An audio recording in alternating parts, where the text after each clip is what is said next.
Good evening and welcome to the BSR MX5 Pro Series. My name is Chaz Draycott alongside Tom Jacobs in the booth once again with Alex Simpson on the cameras tonight. Tom, it's the first time we've been together again for the last few weeks. It should be a good evening this at Road Atlanta. Yeah, it should be, shouldn't it? Good evening, everybody. Hope you've all had a good day and are ready for some solid virtual racing action.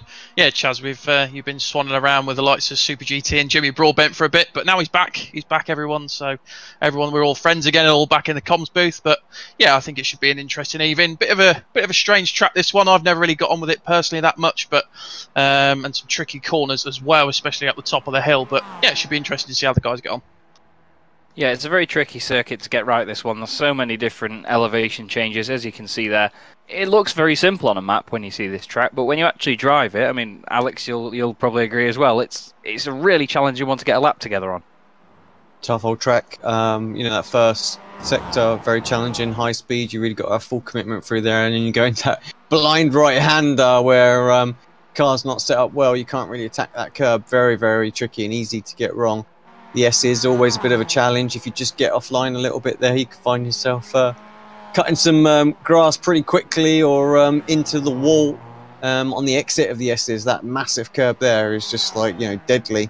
And then, of course, down that back straight, there's enough straight there that these MX5s are going to be creating massive slipstream as well. So expect some more mighty battles going into that chicane. It's going to be it's going to be exciting, but it's going to be busy for the guys out there. Yeah, it really is. I mean, looking at the grid currently, we've got 40 cars out on track, Tom. So, pretty capacity grid. We've had a really good turnout of drivers this season. We've had quite a good spread of talent across it as well, haven't we? Yeah, we've had some brilliant battles out there. The named people that we normally get out there, Excite, SimLab, and Swift Cooper Esports, the ones that I'm really looking out for. And then, of course, in the AM races, we've got Team What Will Make Not Kill and Result Clothing of battling that one out. But a couple of newcomers that we've had come in, Alex Perkis and Gregory Vranks, who last time round Gregory did really well. So be interested to see what he can do. He's currently sitting in P7 in qualifying, so really pushing his way up the leaderboard. And it's, as I said, it will be good to see what he can do this evening. Yeah, and he's. I mean, I'm not sure if it's classed that way, but he's on my screen as a AM in the AM category, not the Pro category. But for anyone that's seen Gregory Vranks drive before, they probably won't agree with that classification because he is an incredibly quick GT driver. I've mostly seen him in the Sim Racers World GT series, but yeah, it's good to see newer drivers getting in on this series. We've obviously got our regulars, the Excite iRacing team, SimLab and Swift Cooper Esports up there. And so far this season, Tom, Swift Cooper Esports have really been the guys to watch. I mean, they've always been up there or thereabouts, but they've really made a mark on this series this time around. Yeah, they have indeed. I think it's the rest of the teams at the moment. They're a bit like Mercedes in F1. Everyone's trying to catch up to them and get onto their level. But yeah, last time out, SimLab did very well. Excite didn't have the greatest of evenings, but I'm sure they'll be looking to come back in this one and try and not get too many mistakes. They'll probably group together as they normally do. But yeah, it's going to be an interesting evening between all three of them, and we know how great their racing can be.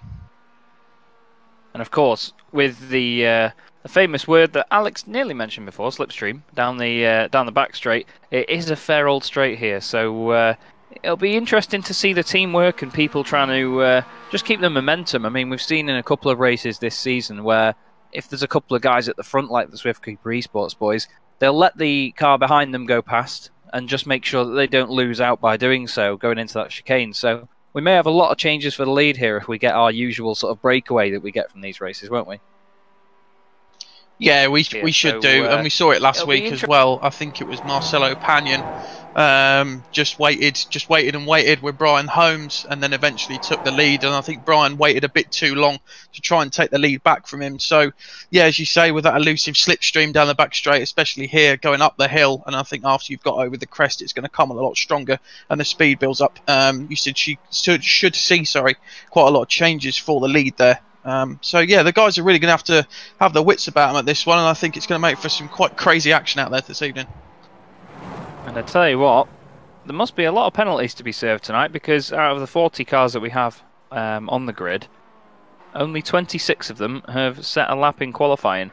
And there's quite a couple in the further down the order there that haven't really done it. But for the first time this evening, Tom, in just a moment, we should have a grid.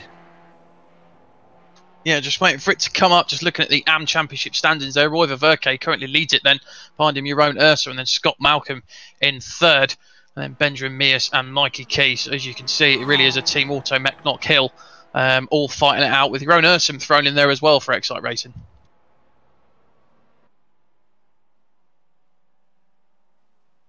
There we go, and then for Pro as well, Marcelo Pagnon leads at the moment on exactly the same points as his rival Jason Cooper, so that's going to be a good one to watch this evening. Kip Stevens in third, Nick McCarron in fourth, and Jamie Ayres rounding out the top five. SimLab and Swift Cooper Esports really pulling the way ahead at the moment, and then the nearest Excite driver at the moment is Ashley Beard in P10 on 1,221 points. So those guys are really going to have to get on with it tonight to try and make up the gap.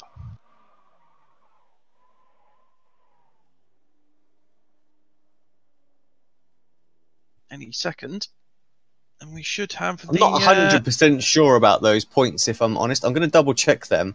I'm not 100% sure. I don't know why it seems to be pulling through some strange data. I might be wrong. Might be right. But I hope it is that close.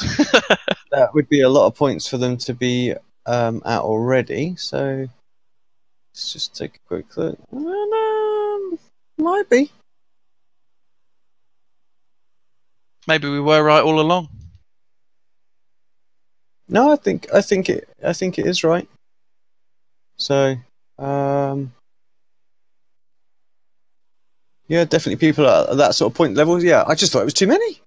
I could have sworn I was looking at the points earlier on and they were sort of around 900 mark, but no, there's definitely drivers up around there. So, That is indeed correct, and we do indeed have a grid. Happy days then. So Pete Van Gool is currently sat in pole position. Behind him, Brian Holmes for Excite Racing, Dave Hampson in third for SimLab, Jamie Ayres for SimLab in fourth, and then Adam McNally rounds out the top 5 for Excite. Charlie Summers behind him for Swift Cooper Esports, Nick McCarron in 7th with Luke Cooper in 8th, Alex Cherney in 9th with Ashley Beard in 10th. Gregory Vranks is your top AM driver at the moment, although I'm sure that will change shortly. And behind him, Kip Stevens in P12. Then 13th, we've got Law Murray, Ralph Cullinan in 14th, 15th, Benjamin Mears, Mikey Keat in 16th, Rob Graham in 17th, 18th for Carl Hardy, 19th for Andy Maxwell, 20th for Martin Plowman, 21st for Carl Jackalette, Craig Jones in 22nd, Max Wright in 23rd, Scott Malcolm in 24th, 25th for Jeroen Urson, our resident spinny wheel man, Michael Barry in 26th, Alex Perkis, in 27th with Jason Cooper in 28th. 29th then Nils Carstensen, James McRitchie in 30th, Stuart Dick in 31st, Abdulkir Al Amri in 32nd, 33rd Jack Ashton, Cesare Rizzo in 34th, Anna Delmont in 35th, Joe McDonald in 36th, Billy Rose 37th, David Ayres 38th, 39th Stephen Cooley, and then rounded it out all the way at the back in 40th is Anthony Ainsworth. Thanks very much for that, Tom. Fantastically well sorted grid as the revs are now rising. And it's good to see all the SimLab boys quite high up there again as well, isn't it, Tom, really? Because they had a bit of a tough start to the season, but Pete Van Gool, he's had quite a lot of high qualifying results, but he's usually gets taken out at the beginning of a race, so hopefully it doesn't go that way for him tonight. No, I do hope not. It's a great qualifying for him, ahead of Brian Holmes and Dave Hampson, Jamie Ayres as well. So he's going to have his work cut out for him then, so the revs rise. The lights begin to come on, 3 lights, 4 lights, 5 lights, and they drop the clutch, and away they go. Good start from Pete Van Gool. He's got Brian Holmes directly behind him, though, and I think he might have to fend as they come towards the top of the hill.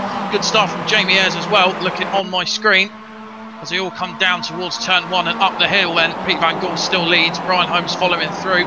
Starting to break away already. Brian Holmes looks like he's going to try and have a go round the outside, going over the top of the hill. Can he get it through? Yes, he does. So Brian Holmes seems to take the lead then. Van Gool fights back though. He's got the inside line coming back down the hill now. And we look at the Triple Eight of Dave Hampson. He's not letting them get away at all.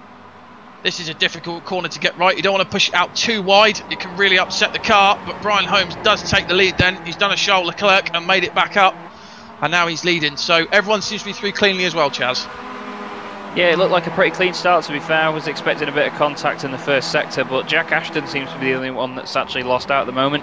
Martin Plowman didn't take the start, and importantly, Jason Cooper, who was the Winter Series champion, he's going to be running the #1 car for the rest of the season. He hasn't even taken the grid either, so real shame for those guys. There's a lot of Automech Not Kill cars in the middle, but on the left-hand side, if you're not already aware, the blue cars, well, the ones that are highlighted blue anywhere next to their names, mean that they're in the Pro category, and the green ones are in the AM category. Now, Gregory Vranks in 14th place will probably be considered as a pro. You can see at the top of the screen there. Alex is already on it tonight, so we know just how much of a treat we're in for. Us down the inside, Brian Holmes hurls it down the inside of Peter Van Gool. Pete sticks it around the outside. Dave Hampson's trying to defend. Oh, there's a double tap there. One of each car goes around. That was Brian Holmes and Dave Hampson. They're both around. There was literally mirrored contact there, Tom. It was one SimLab car turned an Excite car, and one Excite car turned a SimLab car. It was mad. Yeah, it was just 1 for 1, wasn't it? I think you've spun him, so I'm going to get you back. I don't know whether that was the case, but unfortunate for those guys because they're having a great battle out in front. But Jamie Ayres inherits the lead then from that little incident. I think it was just everyone coming a bit too close together. And Chaz, you'll be able to tell us as well. It can be very difficult to get over that hill and get the line right because it's completely blind, and then when you come over the top, the course is already turning round to the right. So if you're too far over to the left as you go over it, you can end up on the grass, can't you? Yeah, and it's easy to understeer in this car as well. And I think really that came from there being, obviously the front two were side by side, and then in third place, it was just trying to go over to the right hand side as well to try and make a move on both of them, maybe not knowing that the other SimLab car was there. And well, as you'd say, Tom, that's all she wrote, and around he went. But real shame for it to happen that way. But Jamie Ayres, he'll be a happy bunny at the front of the field now. But the issue that he's got here is there's so many guys, as you can see them filtering through. It's a massive train of cars that are going to get the slipstream. And Charlie Summers is here in second place now, but he's under attack from Adam McNally. So we've got three of the sort of flagship drivers, three wide there. It's almost like formation flying down the hill. McNally's on the inside, Summers on the outside, sorry, on the middle, and he really late on the brakes there. Summers, I was lost for words, he chucked it in that hard. Jamie Ayres inherits second. Adam McNally got a lot of the curb there though, Tom, so he might get a slowdown, but he's got to worry about Nick McCarron now, Jamie Ayres' his teammate, who's going to start putting the pressure on. Yeah, he definitely has. Jamie Ayres, though, what he's got to do is just try and defend as much as he can from Adam McNally. But Charlie Summers take a bow. I didn't realise you could brake that late in an MX5 and get away with it, but he seems to have done. And now all he's got to do is just try and pull the gap out. He does the fastest lap of the race so far of a 1:35.8, and that just goes to show how hard he was really pushing to get behind them. Even though the slipstream would have helped him a bunch, but it was still an absolutely cracking lap from him there. So Summers leads from Jamie Ayres, Adam McNally in third, Nick McCarron in the number 2 SimLab car in P4, and Luke Cooper rounds out your top 5. But I've got to say it, Chaz, don't count out Alex Cherney. I saw last week he can be a mighty quick guy when he needs to be, and I think he'll be looking to try and help his teammates of Luke Cooper and Charlie Summers, won't he? Yeah, definitely. It's a team game in this series. There's so many of the stronger guys at the front of the field are involved in these big teams. And of course, we've seen the likes of Dave Hampson replacing Jack McIntyre in the SimLab team, and he's doing a fine job so far, other than the fact he's not at the front of the field because he spun out of this race. But qualifying wise and pace wise, though, he's shown that he's really got the pace to compete. But it's looking like those Swift Cooper Esports boys are really starting to filter their way back up to the top. McNally's got to keep his wits about him for Luke Cooper, who actually started 8th on the grid, so he's made a fair jump up, and so's Charlie Summers, actually 5 places gained. On that subject, looking down the field, David Ayres and Adam Delmont are currently tied for the most places gained, 14 each. So really good drive by those guys so far. And of course, your highest placed AM is Benjamin Mears in 9th place. He's doing a great job as always, Tom. He's always one of the ones that's sort of competing for the AM Championship, isn't he, Ben? He does a good job. Yeah, he's a brilliant driver, and he's shown it so much in AM at the moment. I really think Auto Mech Hill have completely upped their game, as Summers really coming under pressure from Jamie Ayres. We'll go back to the AM guys in a second. Jamie Ayres up the inside of the top of the hill. That's not an easy one to pull off. Jamie Ayres absolutely sideways as he comes over the top. The car must have gone very light, and he inherits the lead as they come down towards the hill then. As I said before, this is a really tricky corner to get right. You want to push the car out wide, but not too much, so it bounces like Jamie Ayres has done, and I think he might have just got away with it, but he lost a ton of speed. Coming back down the hill then, he's still side by side with Charlie Summers. This is going to be a late braking move. He still keeps out the inside. Summers is fighting back though, and behind him as well you've got Adam McNally, who's just watching it all happen, Chaz, and I really think this is either going to go one way, it's either going to go really well, or it's all going to end in tears. Yeah, we're either going to see a fantastic banzai manoeuvre here by somebody, or there's going to be a couple of MX5s lodged in a wall and someone looking for a spare parts yard round the Road Atlanta way. So they're 3 wide now. That's McNally in the middle. He's taken the lead, albeit temporarily, because there's so many Swift Cooper Esports boys in here now that they've got to really be careful. They've got to think about it, but they've got the numbers advantage here. Summers is on the inside. Just getting out of that is Cherney. He's still side by side with his teammate Nick McCarron, who's now side by side with Luke Cooper, just behind Jamie Ayres, stays in 2nd place. Cherney and Summers still side by side as they go into the final corner. That's risky, boys. You don't want to be doing that. They're just going to slow each other down. They have to both take compromised lines. Summers having to go around the outside, and Cherney having to take a slower line down the inside of the corner, and that's bunching them up even further here, Tom. We've got a great scrap all the way down throughout this top 10, really. Benjamin Mears down to 10th overall.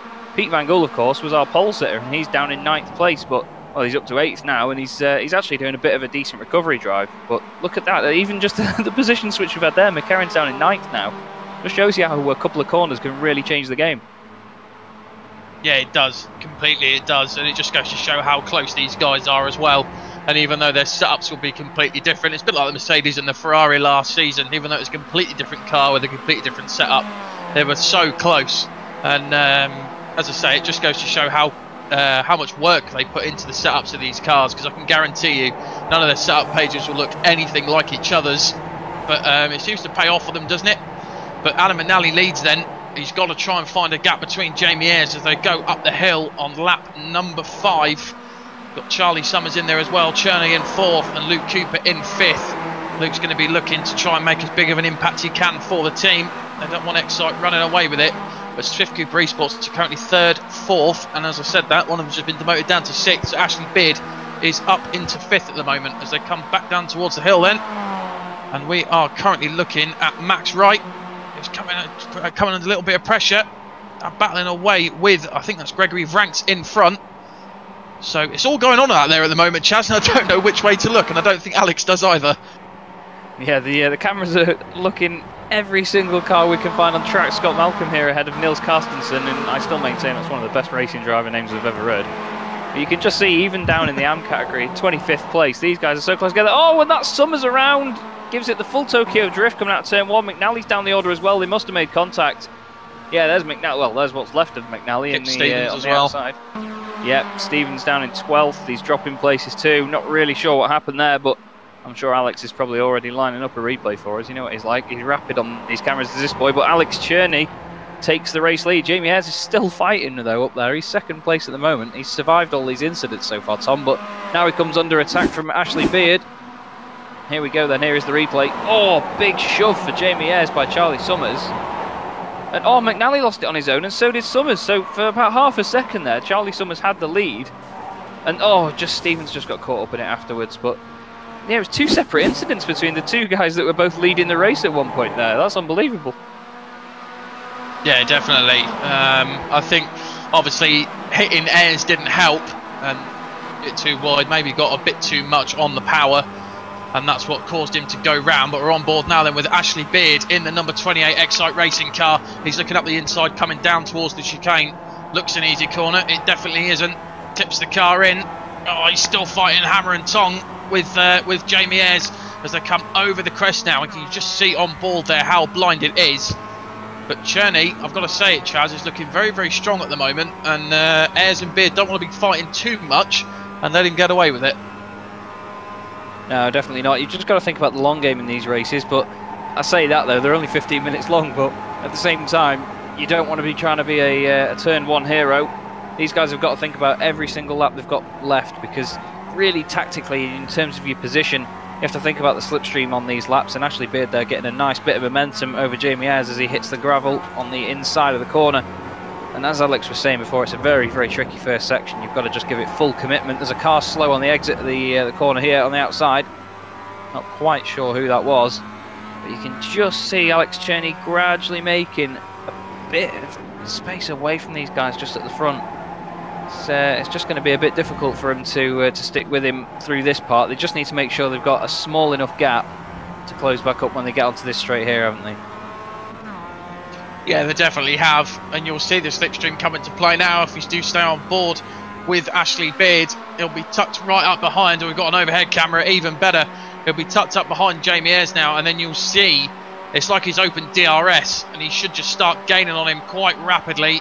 He's not doing too much at the moment, and I thought it'd be a little bit stronger than that. Maybe he's backing off just slightly and letting playing the tactical game, just letting Jamie Ayres just catch up to Cherney that little bit more. But you've just got to see there, Chaz, as they come through that chicane, the different lines that they take through there.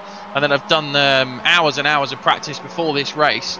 But it just goes to show, doesn't it? They all take different lines, but at the end of the day, they're all doing completely similar lap times. As Jamie Ayres is up the inside now of Alex Cherney then, going into turn number 1. Cherney's very slow, actually, along the straight. And that's what Ashley Beard into play as well, Chaz.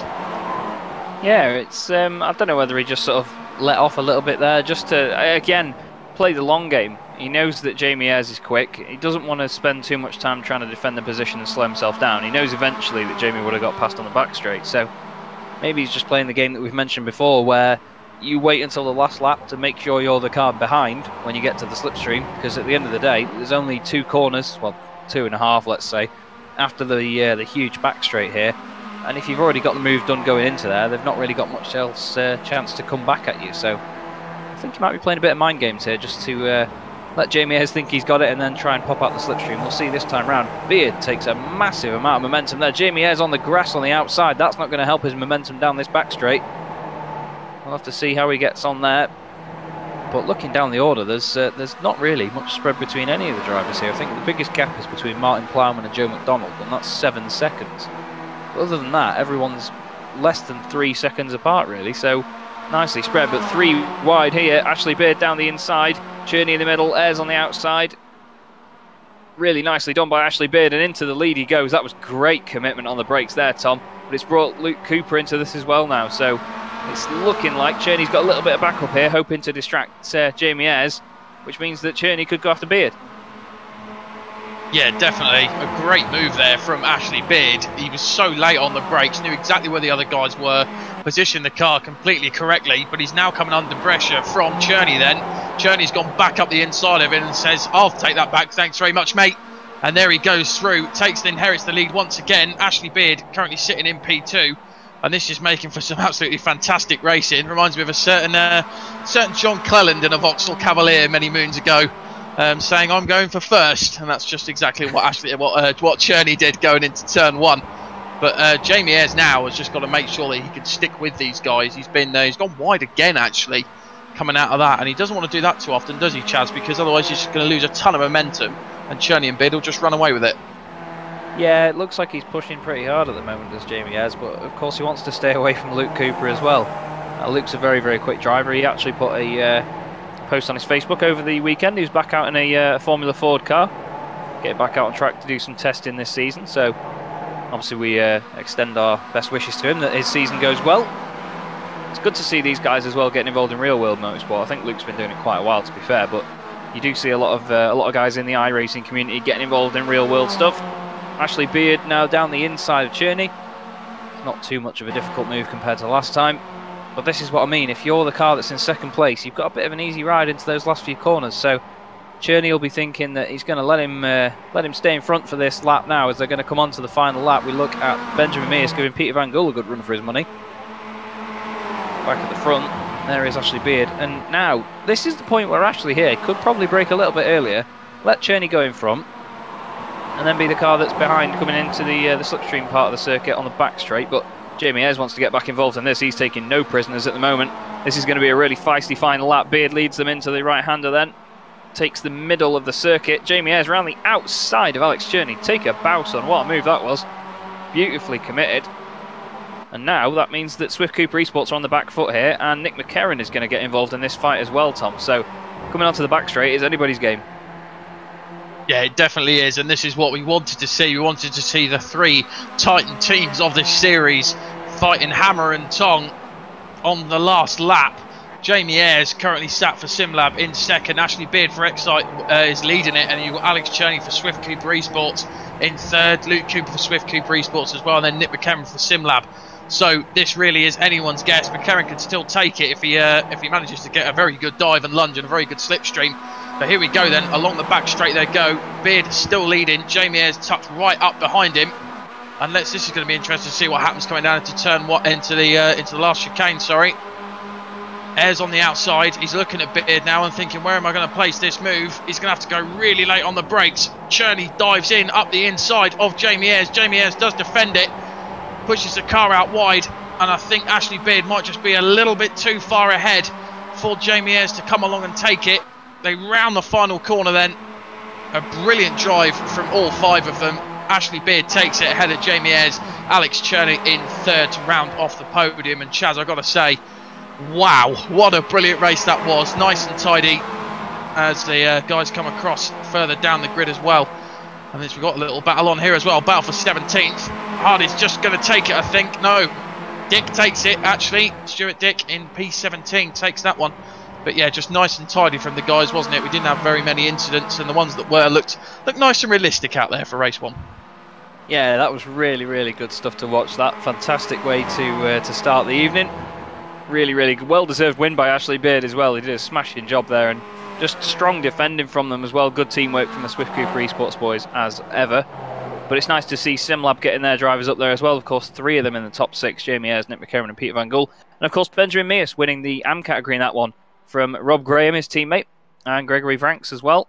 So, yeah, really, really strong performance for everyone. But it's great to see that many AMs up there in the top 10, actually, Tom. What a great result for those guys. Yeah, brilliant stuff. Mears takes the AM win ahead of Rob Graham and Greg Franks as well. You've got Jackalette in there. He's been a name that's really been lighting my fire at the moment in this series. Jackalette's, he didn't have the best of seasons last season, but this season he's really upped his game, and he's always been thereabouts, hasn't he? Yeah, he certainly has, and he puts a lot of time in practicing in the car as well. He puts a lot of a commitment into each race week, so it's good to see that his results have been improving from it, I'd say. I mean, obviously it's difficult for us to keep a close eye on everybody's results all the time, but yeah, he's been very consistent, I think, in his results. He's one of those drivers where he gets caught up in incidents now and then, and it's just, it's never really his fault. It's just wrong place, wrong time. You know what I'm saying?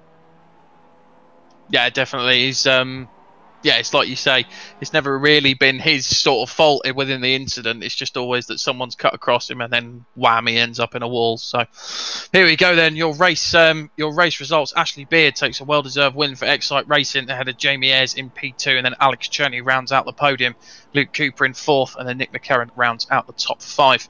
Pete Van Gool in 6th, and then behind him your AM race winner was Benjamin Mears in 7th overall, Rob Graham in 8th, and Gregory Vranks in 9th, who rounds up your AM podium. Carl Jacquelet in 10th, Law Murray in 11th, James Ritchie in 12th, Max Wright in 13th, with Nick Ashton in 14th, Nils Carstensen, Chaz's favourite name of the series, down in 15th, Craig Jones in 16th, Stuart Dick comes home in 17th, only just about a 100th of a second ahead of Carl Hardy, who finished in 18th. 19th place then Charlie Summers, and then 20th was Scott Malcolm, your own Ursum in 21st, David Ayres in 22nd, Joe McDonald in 23rd, Adam Delmont in 24th, with Martin Plowman in 25th, Anthony Ainsworth in 26th, 27th is Brian Holmes, Stephen Cooley in 28th, Alex Perkis in 29th, Andy Maxwell in 30th, Ralph Cullen in 31st, Kip Stevens after that unfortunate incident getting taken out in 32nd, and your non-finishers were Mikey Key, Adam McNally, Michael Barry, Cesare Rizzo. There should be a few more, I believe. Yep, Billy Rose, Abdulkir Al Amri, Dave Hampson, and Jason Cooper. Brilliant stuff. Thank you very much, Tom. And yeah, like I said, what a great way to start the evening. Really, really strong racing from those guys there. They kept it nice and clean. Amazing to see, though, that was probably the shortest lead that anybody's ever had in the BSR MX5 Pro Series. Charlie Summers was in the lead for, what, about 2 car lengths, half a second maybe, and then he spun it himself.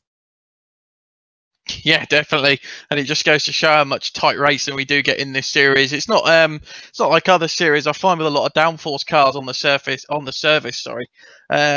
Normally one car pulls away at the start, and then that's just sort of it, because it's quite a struggle to overtake with all the turbulent area. But with MX5s, it's a bit like mini moto racing, isn't it? It just changes from 1 second to the next.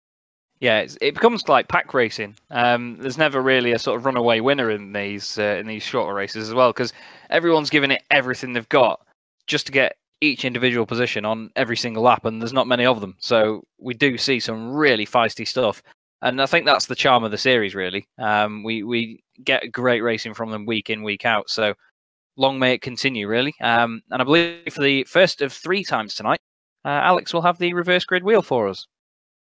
Indeed I do. My finger is poised and ready to go. Here we go. Very ominous thing to say.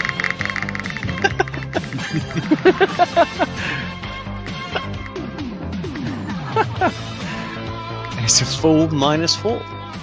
Okay, so that would have been Kip Stevens, unfortunately for him.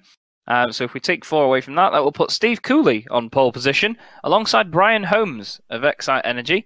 Anthony Ainsworth will be 3rd, Martin Plowman will be 4th, and Adam Delmont will be 5th on the grid. So if you join me, Tom, and Alex in about, say, 10 minutes' time on the iRacing Esports Network, we'll bring you race 2 of the evening. Don't go away.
Welcome back to Apex Racing TV and the iRacing Esports Network. This is the BSR MX5 Pro Series. Chaz will be back in just a short sec, but until then, you've got me on the lead.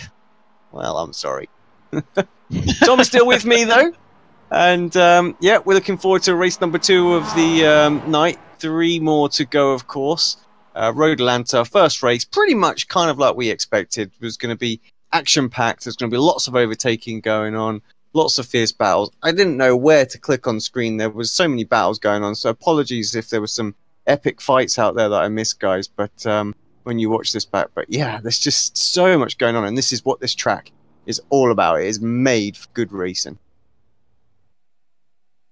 Yeah, it definitely is, isn't it? And I will second that as well. It's definitely one of the more difficult tracks I've ever experienced on the service. Sorry, but then Stephen Cooley takes pole then.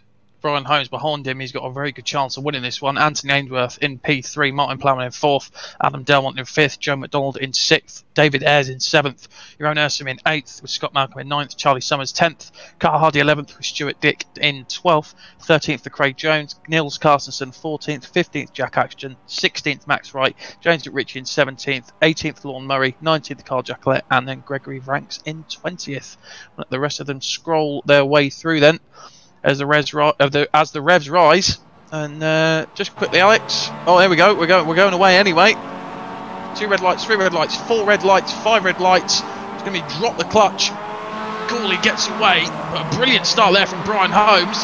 He's already up alongside Mr. Cooley himself in the 87. Brian Holmes inherits the lead off of the start. Then a fantastic getaway from him. Cooley as well coming under pressure from Plowman, so he's relegated from P3 even after just getting to turn number 1, and Scott Malcolm down in 4th. So I think this is going to be a fierce battle, Alex, for the AM race one as well. Yeah, absolutely. And I think yeah, Holmes would be a little bit upset with what happened in the last race, but of course now he's got himself into the lead in this one. And the way this series works, for anyone who doesn't know, there are 4 races of a night and the reverse grid race for 2, 3 and 4. So he's got every opportunity to score high in races 2 and 4 instead of like 1 and 3. So you can bounce back if you do have a bit of a shocker in one of the races. Yeah, you definitely can, and we said this last week, didn't we, about people just going for the races 1 and 3 and then 2 and 4, just trying to get the reverse wheel to get as high up as the grid as they can. Yeah, Summers with a good run here as well, so I think Stephen's going to struggle to hold on to this 3rd position. I think his priority would be try and tuck up behind Summers here and stay ahead of Scott Malcolm, of course. That's who he's really racing. You can tell who's pro and am on the left of the timing tower there, so the green is really who Cooley's more concerned with. But Malcolm's been quick of late, so he'll try and get by as quickly as he possibly can. And does look like he's making moves to try that on already, although he's got Jack Ashton for a bit of company. He has indeed. Ashton's been looking racy quite recently, as well as Malcolm's up the inside, and he does indeed touch. And we've lost Cooley as well, and Malcolm spinning down the order. Luke Cooper going down as well as Lorne Murray, so there's a lot of them involved in that.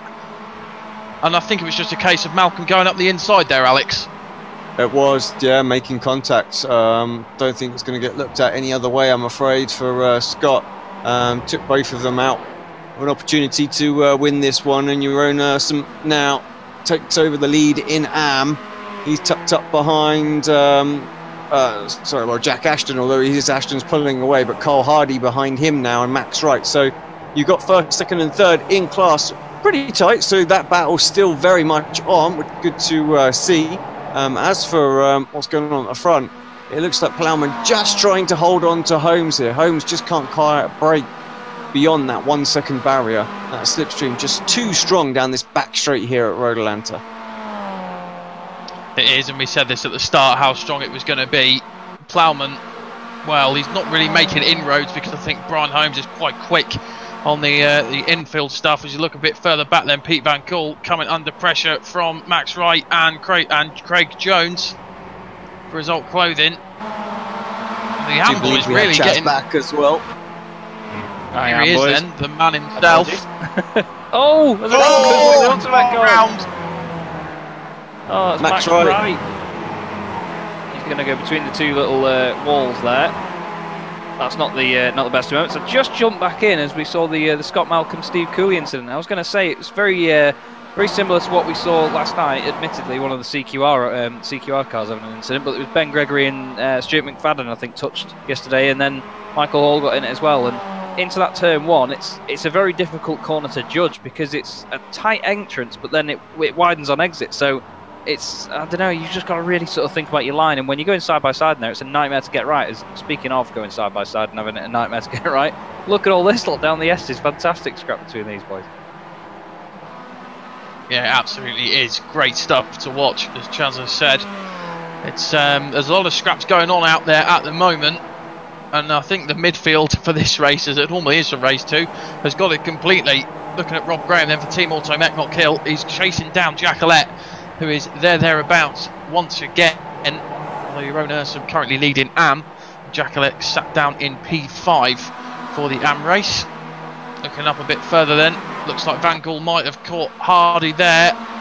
Although Van Gaal is on the outside then, so Hardy might have to go late on the brakes here. Van Gaal darts to the left, goes straight up the inside of one of the Excite cars. And that was an absolutely fantastic move, Chaz. Well, Van Gaal was an absolute belter, but Carl Hardy, he was right behind Jeroen Ursum there, and it was as if he let off the brakes and went back down. I don't know if we can have another look at that, Alex, but it looked like he was braking at exactly the same force and the same time as Ursum, and he just thought, oh, you know what, I'm going to go with Peter on this one. I'm going to dive down the inside as well. That was just fantastic. Here we go then. You can just see Jeroen on the right there. Peter Van Gaal's going to come past on the right, cut to the left.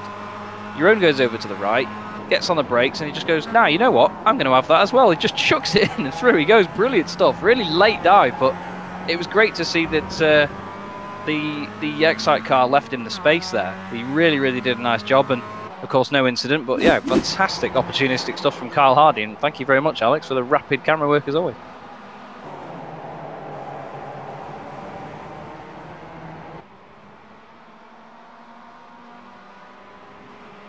Just down the back straight now then, Martin Plowman second place with Charlie Summers right up behind him. Is he going to pop out the slipstream and get the move done? You'd think so, going into the chicane at the bottom of the hill. Side by side they go. The Fury Sim Sports car can't do anything about it, and Summers goes through into second place, and now he wants to set his sights on Brian Holmes here, Tom, and try and make inroads into his lead, which we've all seen Charlie Summers drive before. I'm pretty sure he can do. Yeah, he definitely will. Charlie Summers, one of the quickest guys out there at the moment.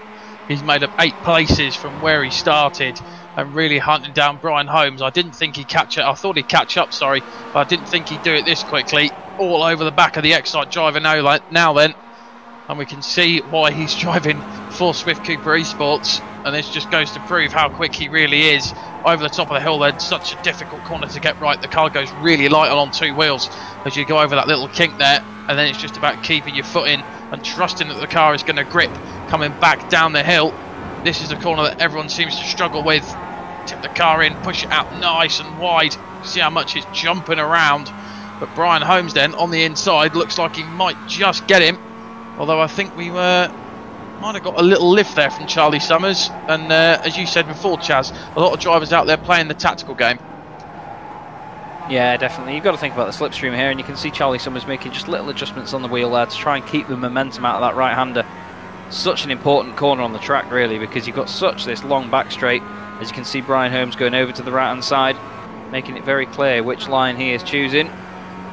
Charlie Summers gradually closing. He's just going to smoothly go out to the left, keep all the momentum he can. He pretty much keeps the car straight because the circuit already curves around to the right anyway. He's on the inside. He's not leaving all the room in the world for Brian Holmes. Very assertive move down the inside, clips the curb nicely, and really well done. But look at the run Brian Holmes has got. Oh, they're both sideways on exit.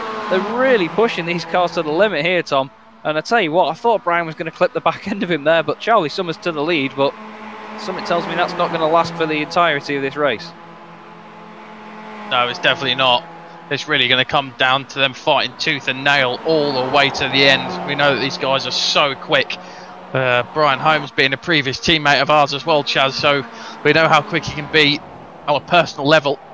But Charlie Summers, really do not underestimate him. You can see how quickly he's gone through the order, up 9 places from where he started. Pete Van Gool, though, currently up 18 places, but your biggest mover and shaker at the moment appears to be Dave Hampson, up 28 places from where he started.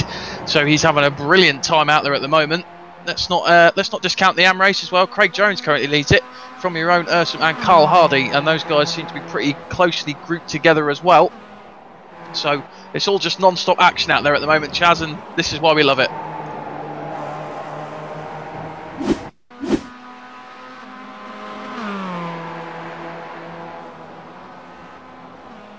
Just seeing something, a massive red chunk on my timing screen. I'm just going back to see what that might be. I think it might have just been a little glitch, actually. Get back to live. Not sure. I think I might have had that myself.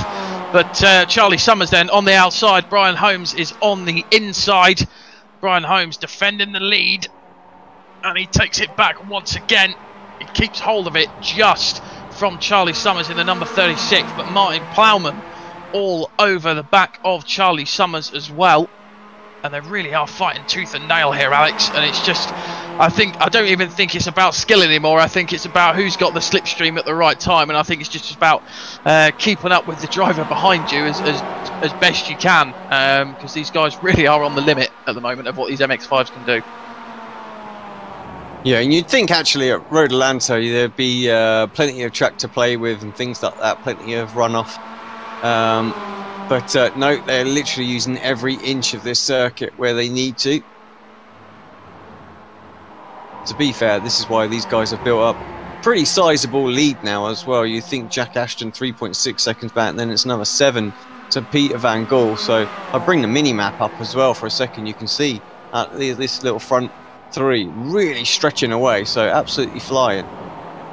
It's great to see that massive mid-pack snake as well in the middle of the field. There's a real bunch up as the AM category is a bit further down there, right behind your own Ursum. There's Nick McCarron, there's Dave Hampson, who inherited the purple liveried Simlab car from Jack McIntyre at the end of last season. He has Mikey Key, the next car back, but he's chasing Alex Cherney at the moment from Swift Cooper Esports. And these pro guys trying to make their way through here, Tom, but this is the real challenge for them really over the course of the race evening. They've got a couple of races where, because of the reverse grid, they'll be further down the order. They've got to try and fight through the slower guys to make those places back up. But when there is such a position deficit, as we see some lovely formation flying there down the back straight, it can be a bit more difficult sometimes to stay patient behind the slower guys in the AM category, can't it? Yeah, it can indeed, and from personal experience as well, when you're coming through a field, I mean, I'm not the quickest guy out there, but I've had my fair share of starting from the back and then having to fight your way through. You really do, as you say, have to be patient. A lot of the time, you don't want to just go down the inside with them. You've got Adam McNally off then in the 478. He's been relegated down to 27th place, so he won't be very happy with that. Let's watch the replay then. But Ali comes diving into the chicane. He's up the inside of one of the result cars, and I think he gets hit by one of the Auto Metlock Hill cars as well. And my favourite saying, that's all she wrote, and round he went. So he'll be very annoyed with that. And it looks to me, Chaz, as he's just going to have to redo all that work that he did throughout the race so far. Yeah, I think he just tried to get a nice switch back there, but didn't realise that the Auto Met car was just alongside him. Someone that's going to be loving this race at the moment is going to be Mr. Plowman in third place. Martin Plowman's only up 1 position so far in this race, but he's getting a great first-hand view here of Charlie Summers against Brian Holmes, which is a real titanic battle of this series. And he's holding a nice position at the moment with a pretty sizable gap of 5 seconds behind him to Jack Ashton. He actually did the fastest third sector of the race as well last time round with Martin Plowman, so it just shows that these guys are helping his pace when it comes to slipstream. Charlie Summers back into the race lead. But I think Brian Holmes and Charlie Summers at the moment are almost working together really, just to make sure that they extend the gap. As Alex was saying, they have really shot away from the field. Good momentum carried there. You can see Summers is almost getting out of the way for Holmes to go through here. Side by side into turn 1 though. He does hold the inside line. Really close stuff as they both wash out wide. Brilliant to see. But that's just how racing against the same people week in, week out can be such an improvement. I mean, anyone that's on the iRacing service will of course know that You can take part in official races, which are usually on the hour if it's in the MX5, but you're never against the same people really, unless it's a sort of pre-scheduled thing that people tend to do, where we get certain races week in, week out that are actually what they call strength of field races, where all the best people in a certain car come out and they go, right, let's get everyone together for this. But in a league like this, Tom, it's great to see the close racing that comes from these guys racing each other all the time. Yeah, and it's another thing as well. You get to know your competitors and you get to know their strengths and weaknesses as you're going around the circuit, and you race with them week in, week out. As Michael Barry then on the inside there of Mr. Graham. Sorry, oh, Jacqueline. Oh, Jacqueline looks like he's gone very sideways. That'll be a screenshot for the photographers. And he manages to keep it going. So fair play to him for not ending up in a wall. Well, that just reverts back to what we were saying, doesn't it, Chaz? It's you get to know people's strengths and weaknesses when you race them week in, week out. And even though they're rivals on the track, it does build a great little community off the track, and you make some great friendships with it as well. Yeah, there's a really, really good community behind everything on iRacing, I've found. I mean, if you spend enough time within the community and sort of mingling, let's say is the word, you really get to know everybody, and there is a fantastic community where everyone's willing to help each other out, everyone's always up for a good laugh. And when it translates into the racing and you get fantastic racing like we've seen in this series since we started commentating on it, it's just a really nice sort of reward to get from it. It's really, really nice to see. And these three at the front are an absolute show of class at the moment. Brian Holmes onto the final lap ahead of Charlie Summers and Martin Plowman, of course, and there's still 4.5 seconds back to Jack Ashton, so that gap has really maintained itself, to be honest, Tom. And even though these guys are fighting, it's almost like the Mercedes F1 team back in 2014. They'd fight each other, but they'd still be making their way away. Yeah, unfortunately, I remember that very well. Was not the year for the red car, that one, but yeah, I get what you're saying. They're fighting tooth and nail, and they still seem to be pulling away from the guys behind. But here it is then, down the back straight for the final time. They come over the top of the hill. Going to be interesting to see what Charlie Summers and indeed Plowman does here. Brian Holmes is going to have to defend for his life. Charlie Summers then tucked right up behind. He goes to the left to take the inside line going into the corner. If Brian Holmes can defend well, he'll get the inside cut back as they go into the latter part of the chicane. Hard down on the brakes then. Charlie Summers dives the car in, but Brian Holmes looks like he might have the run coming over the top of the hill, and he touches him. That's going to ruin his run there. Plowman on the outside then as they come down the hill. Brian Holmes might lose out completely here, but Plowman's still on the outside. Is he going to get a nose on Brian Holmes? No, he doesn't. So they finished Charlie Summers, Brian Holmes and Martin Plowman. But wow, what a brilliant race that was for them, Chaz. What a great finish. Oh, that's the number 9 car. That was Gregory Franks. I hope it wasn't. I think it was Craig Jones that he turned around. It was Craig Jones going down the order. Carl Hardy wins the AM category for result clothing in that one, but that was a real shame for Craig Jones. Don't really think it needed to happen, but to be fair, I think, well, that was really close then for whoever that was coming down the hill. That was his teammate Mikey Key. But I think, I'm not sure whether who to really put the blame on that one. Not that I want to blame anybody for it, but you know, there's always two sides to an incident. Oh, who's that losing it across the line? That's McNally. And then he hits the stationary car of Jones just for comedic value. But wow, he's had a very eventful race tonight as Mr. McNally, so he's going to be wanting to get out of that car ASAP. I know he's in VR as well, so that wouldn't have been the most enjoyable experiences. But real shame there between Franks and Jones. Not quite sure what happened, but I think, to be honest with you, that Craig might have come across a little bit on him there, as we see Summers celebrating by doing a bit of grass tracking with Brian Holmes as they go down the back straight. Great to see.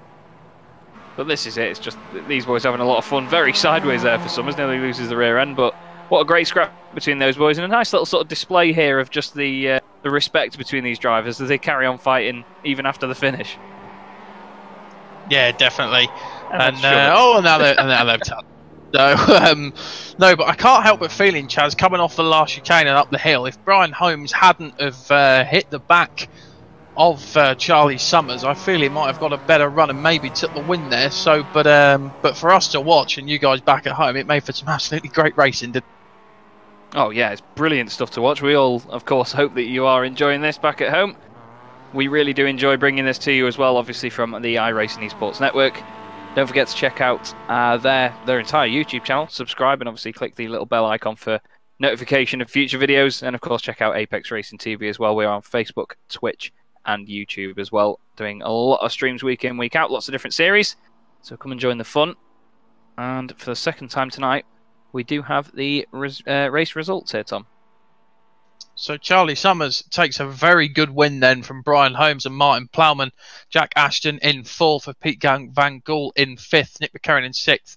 Carl Hardy wins the AM race in 7th overall behind him, and the rest of the AM podium was Gregory Ranks and your own Ursum. Ursum finishing down in P9, so a good run from him. Adalkir Al-Amri in 10th, Dave Hampson in 11th, Kip Stevens in 12th, Luke Cooper in 13th, Alex Cherney in 14th with Mikey Key in 15th, Ralph Cullen in 16th, Craig Jones in 17th, and then Rob Graham comes home in 18th for Team Automech Knock Hill. Alex Perkis in 19th for Northern Lights, a long-time standing iRacing team there, great to see him in the series. Scott Malcolm in 20th, Nils Carstensen in 21st, Law Murray 22nd, Adam McNally in 23rd, Joe McDonald 24th, Adam Delmont 25th, David Ayres 26th, with Stephen Cooley in 27th, Carl Jacquelet after that fantastic power slide across the grass, in 28th, Anthony Ainsworth in 29th, Stuart Dick 30th, Billy Rose in 31st, Michael Barry 32nd, Benjamin Mears in 33rd, and then your non-finishers were Andy Maxwell, Jamie Ayres, Ashley Beard. We should have a few more. Or is that the end of the list? No, it's not. Max Wright, James Ritchie, and Cesare Rizzo, who I believe didn't even start. So, and once again, capacity grid for that one. We had another, I think it was 39 in that one actually. So we've only lost one from the first race, but I believe that was Jason Cooper actually, because he wasn't in that one either. That was the number 1 car. So shame to see that Jason wasn't in that, but yeah, another brilliant race. And of course, we've got 2 more of them yet to come this evening. And to determine the grid for the third of those races tonight, Alex Simpson will have the reverse grid spinny wheel. Indeed. Well, obviously -4, 4 -4 for the last time. Straight into it. Let's see what we get this time. Bit of a slow spin. Could be 35th, could be 20th. Ends on 20th. Small one. Not often we get a small reverse grid in this series then. That will be Scott Malcolm on pole position, so that incident has actually benefited him somewhat. He'll be alongside Alex Perkis, who is going to be a newcomer to this series as well in this round, so he gets thrown in at the deep end on the front row of the grid. Rob Graham and Craig Jones will line up on the second row of the grid, and Ralph Cullen in the number 93 car will be 5th. So if you join me, Tom and Alex in about 5 to 10 minutes time on the iRacing Esports Network, we'll bring you the third of 4 races this evening. Don't go away.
Oh my God!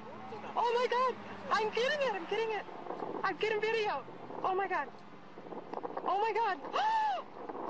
Oh my God!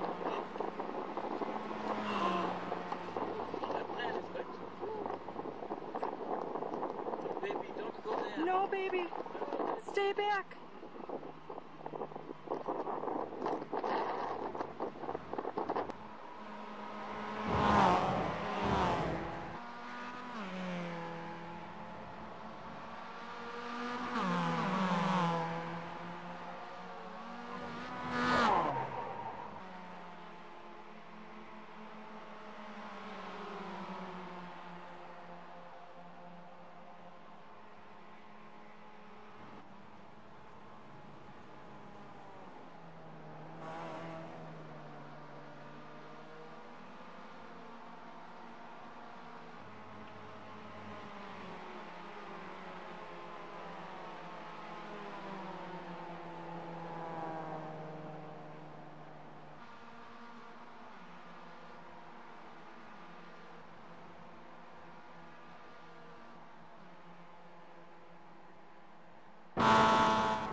Welcome back to the iRacing Esports Network and Road Atlanta for the BSR MX5 Pro Series. Chaz Draycott here alongside Tom Jacobs with Alex Simpson on the cameras.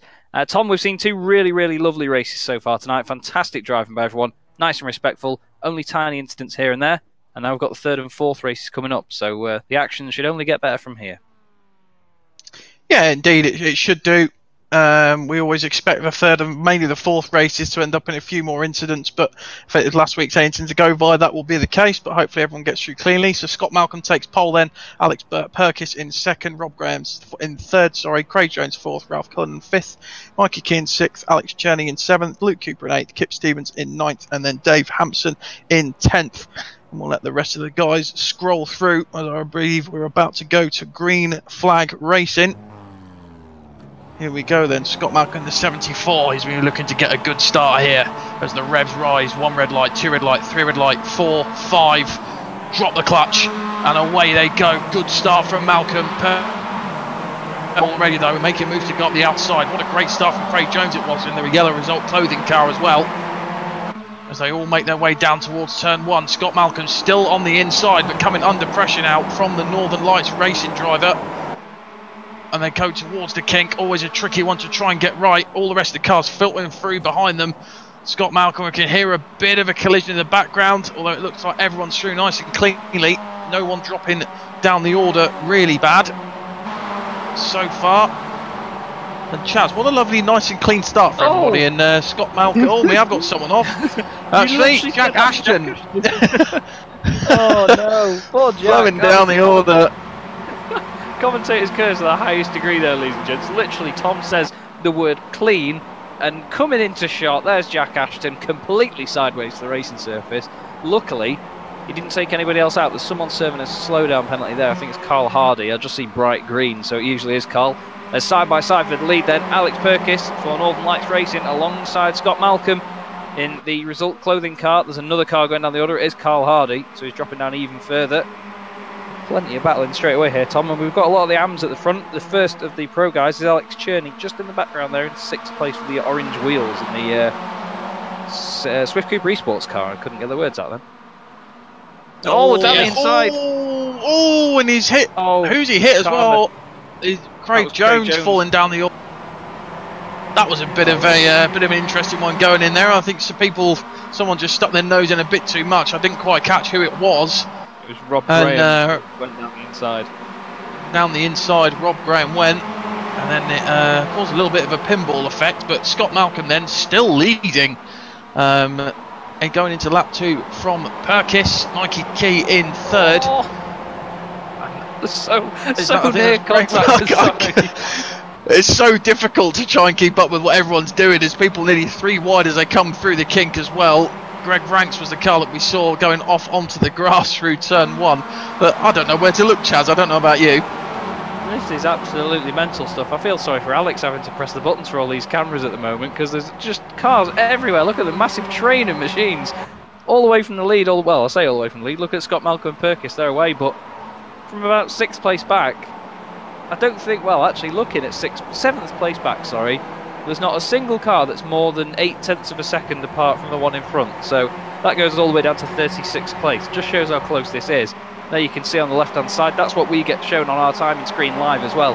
It goes orange when it's under half a second, yellow when it's between half a second and a second, and then of course, as you can see, once the gap is bigger than a second, it'll go white. But you can see these gaps all moving around now as the cars are starting to slipstream each other down the back straight.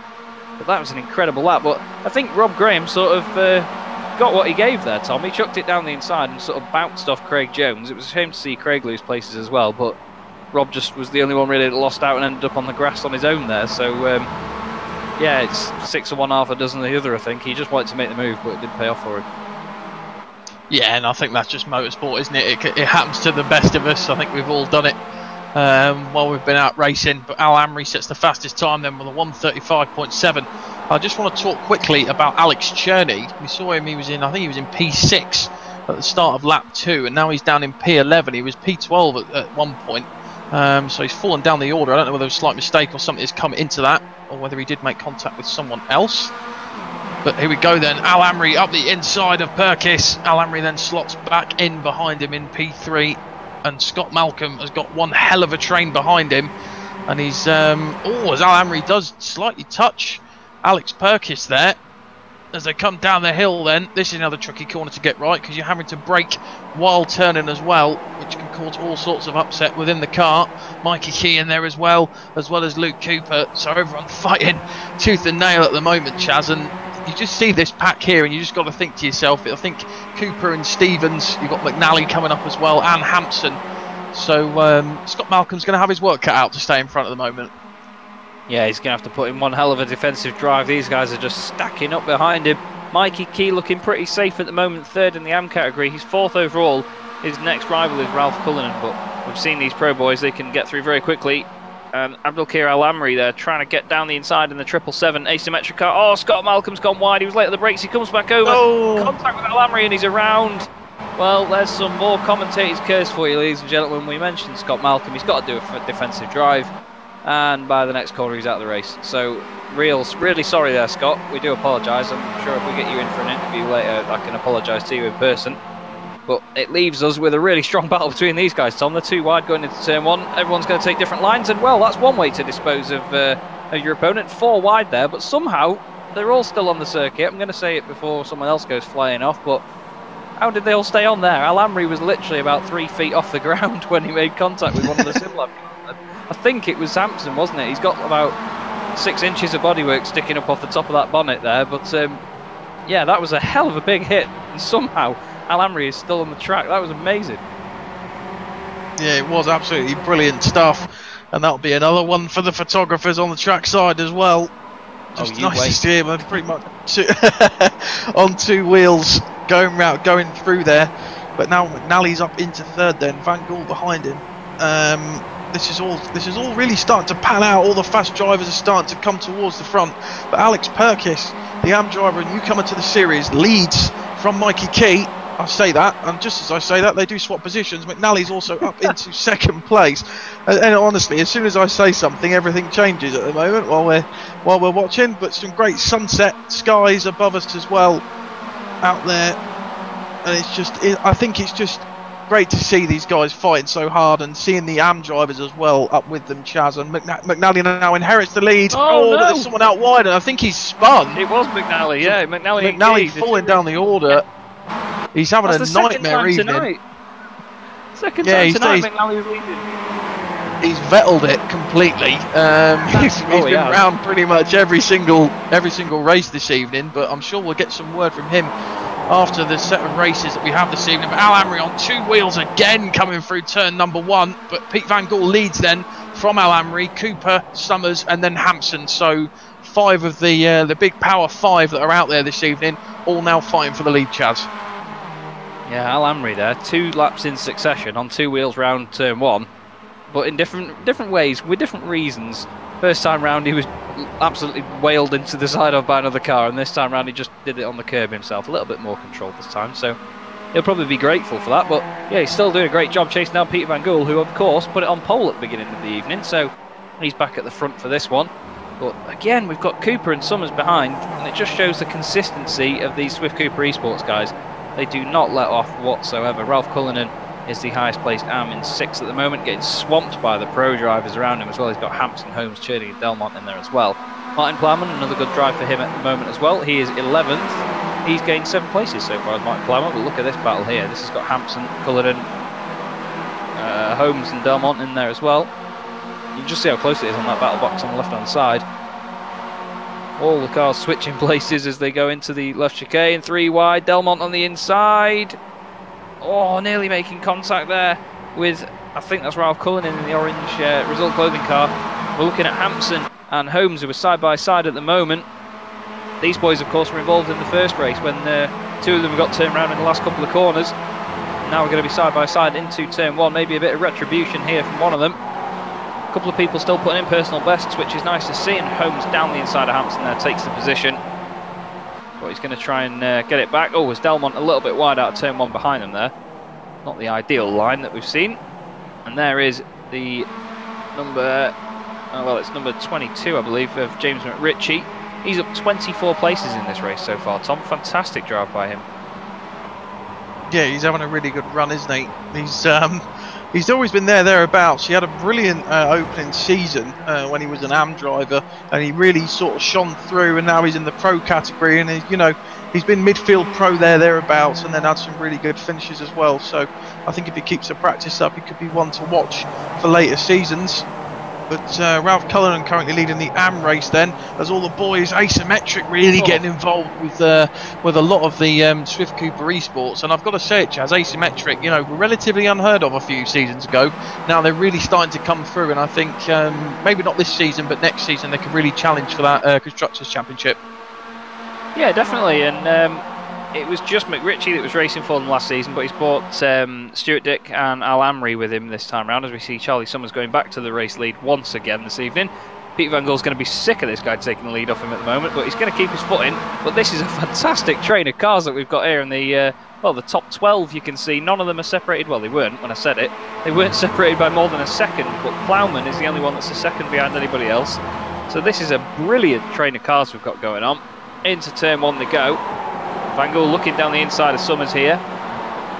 And then the aforementioned asymmetric car of Abdulkir Al Amri is there as well. And I've still not updated his decal layer, so his windscreen banner is green, which would imply that he is in the AM category. He's actually in the pro category, so that's on me. I do apologise for that.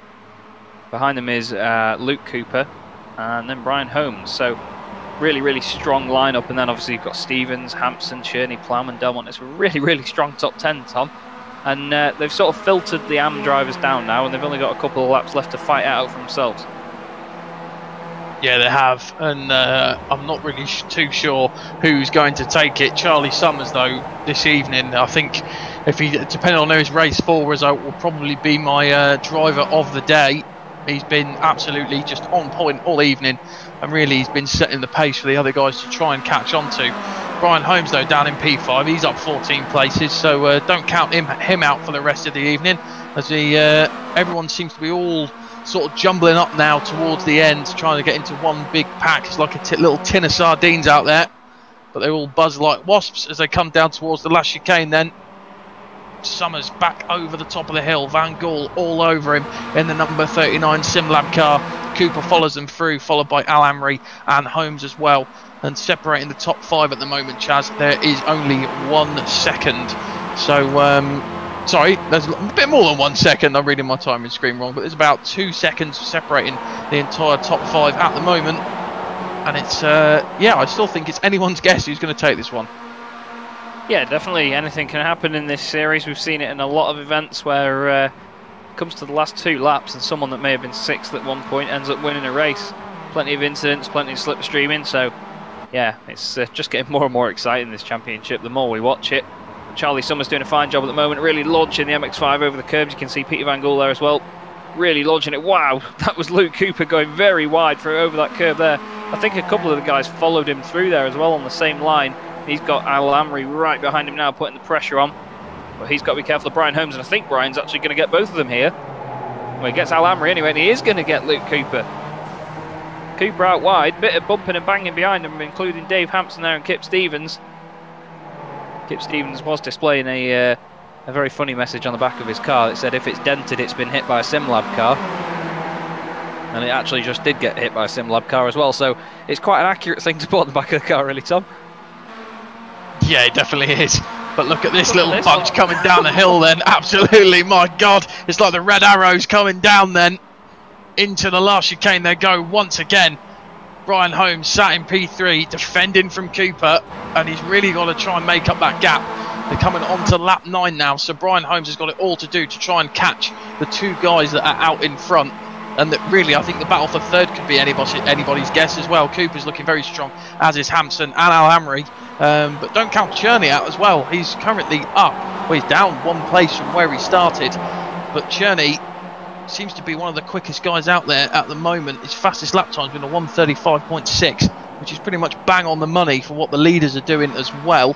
So he's, yeah, I think this is really going to come down to the final lap again, Chaz, and hopefully we get a finish like we saw in race 2.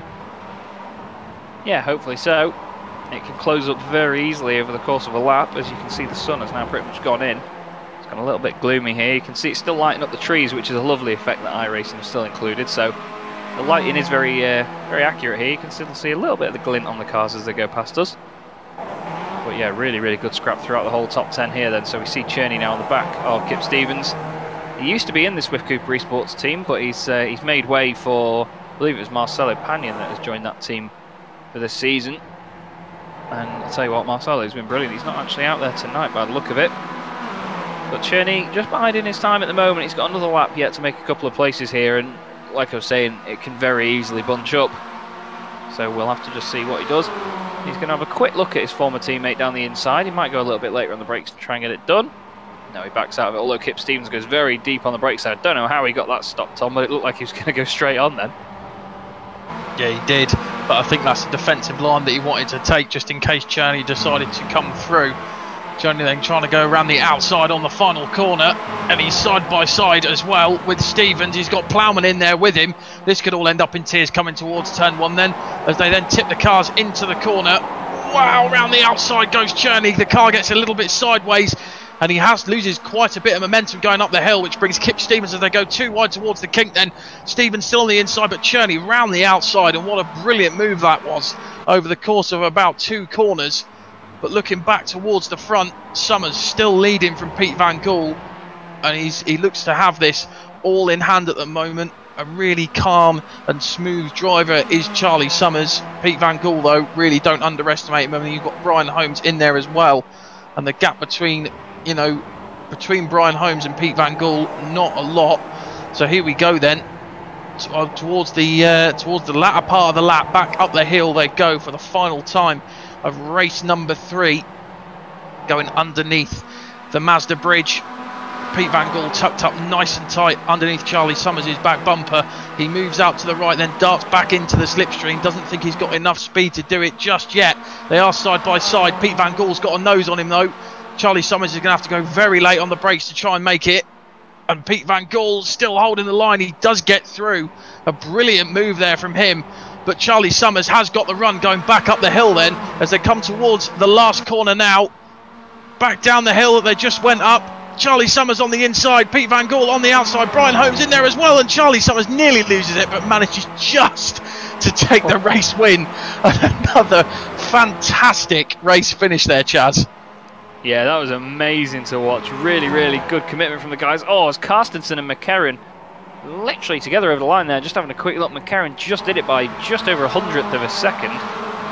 Nicely done by Nick McCarron, but what another brilliant finish, Tom. And it just shows how close these races are all the way through, right to the very end. These boys do not give up whatsoever. And as we've said along the whole sort of span of this championship, it may not be the quickest car in iRacing, and it may not be the most immediately exciting thing when you've got sort of LMP1 cars, Formula cars like the Formula Renault, for example. you see this and you go, oh, it's an MX5. But what brilliant racing we consistently see from these guys. It's awesome to watch. Yeah, it is, and I think it resides with the fact that it's, you know, it's the first car that everyone picks up on the iRacing service when they go into rookies, and I think that's what taints its name a little bit, because people think, oh, that's the slow car that I start off with, and there's no real point in me going back to it. But honestly, I think if you haven't driven the MX5 in a while, you need to go back and give it a try, because it really is one of the most exciting cars to drive on the entire service, and I think that's why we love it so much.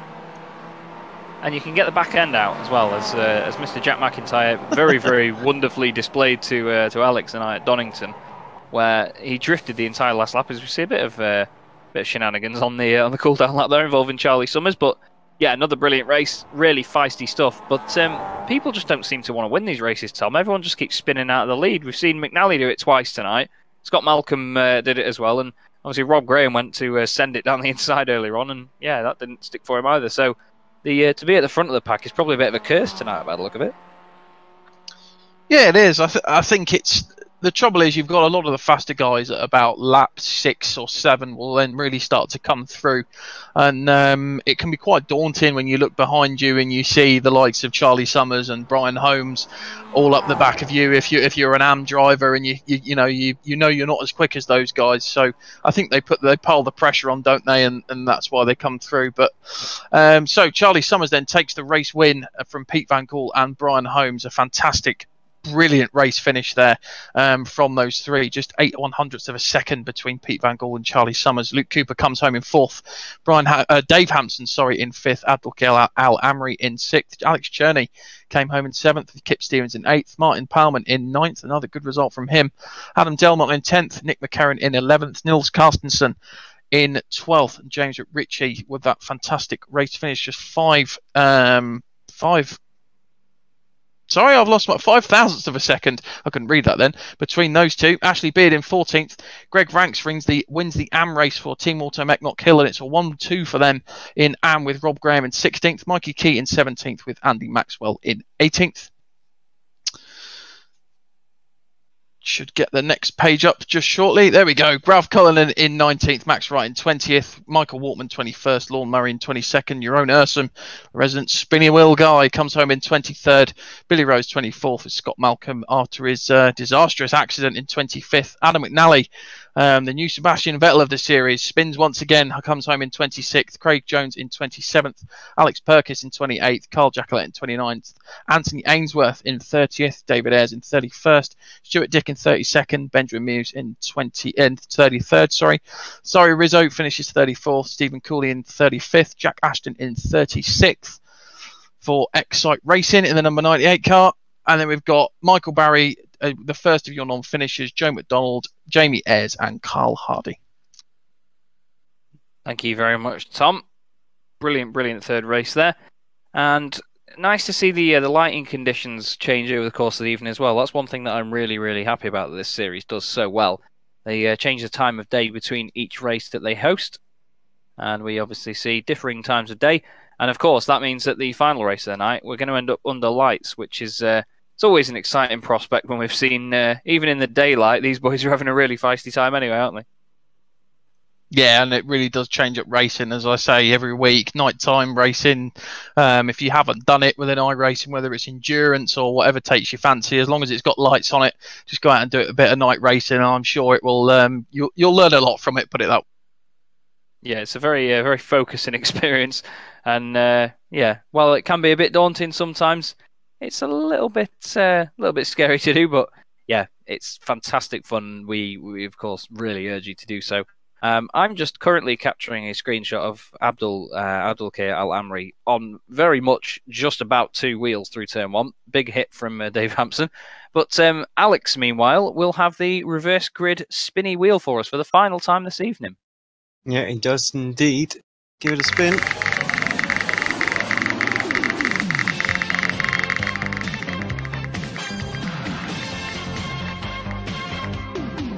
Looks like it's going to be full -4.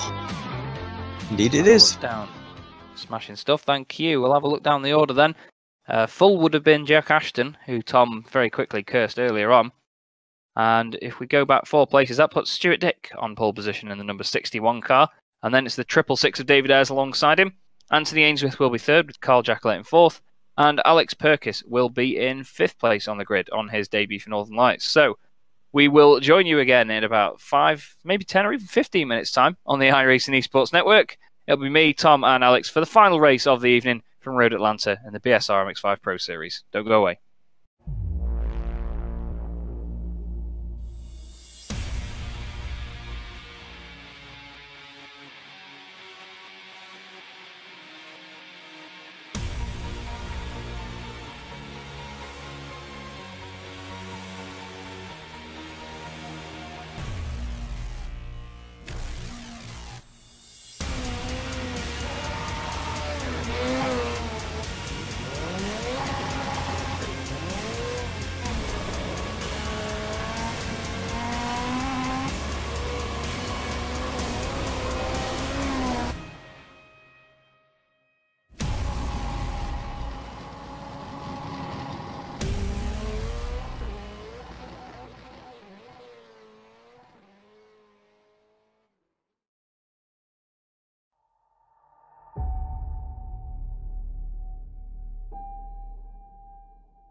Welcome back to the iRacing Esports Network and the BSR MX5 Pro Series. I'm Chaz Draycott alongside Tom Jacobs with Alex Simpson on the cameras, and we're here for the fourth and final race here tonight. Tom, under lights once again, and well, really hoping for a great way to end the evening. A look at all of those AM drivers in the top 12.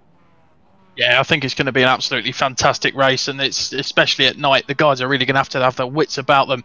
But Stuart Dick on pole then from David Ayres, Anthony Ainsworth in third, Carl Jackalette in fourth, Alex Perkis in fifth, Craig Jones in sixth with Adam McNally. Hopefully he'll make it to the end of this one in seventh. Scott Malcolm in eighth, Billy Rose in ninth with Jeroen Ursum in 10th. And we'll let the rest scroll through then, because I think we're about to go to green flag racing here for the final time of the BSR MX5 Pro Series. I hope you've enjoyed the evening. I know we have in the commentary box. Just waiting for David Ayres to line up on the grid in P number 2. He doesn't, so Stuart Dick's got a great start. The lights start to come on then. Drop the clutch and away we go. Let's see who got a good start. Predictably, Stuart Dick does get a pretty decent start there, but he's away off in first. The 2 Year 1 cars of Anthony Ainsworth and Carl Jackalette still behind him in P2 and P3. Adam McNally, though, what a cracking start he got, up into P4 already, and he'll be chasing down the 3 cars in front of him. And I'm not going to say everybody through cleanly this time, Chaz, because last time I ended up cursing everyone. Yeah, it looks like there's been a bit of an incident further down the order. We've had about 5 or maybe 6 cars off.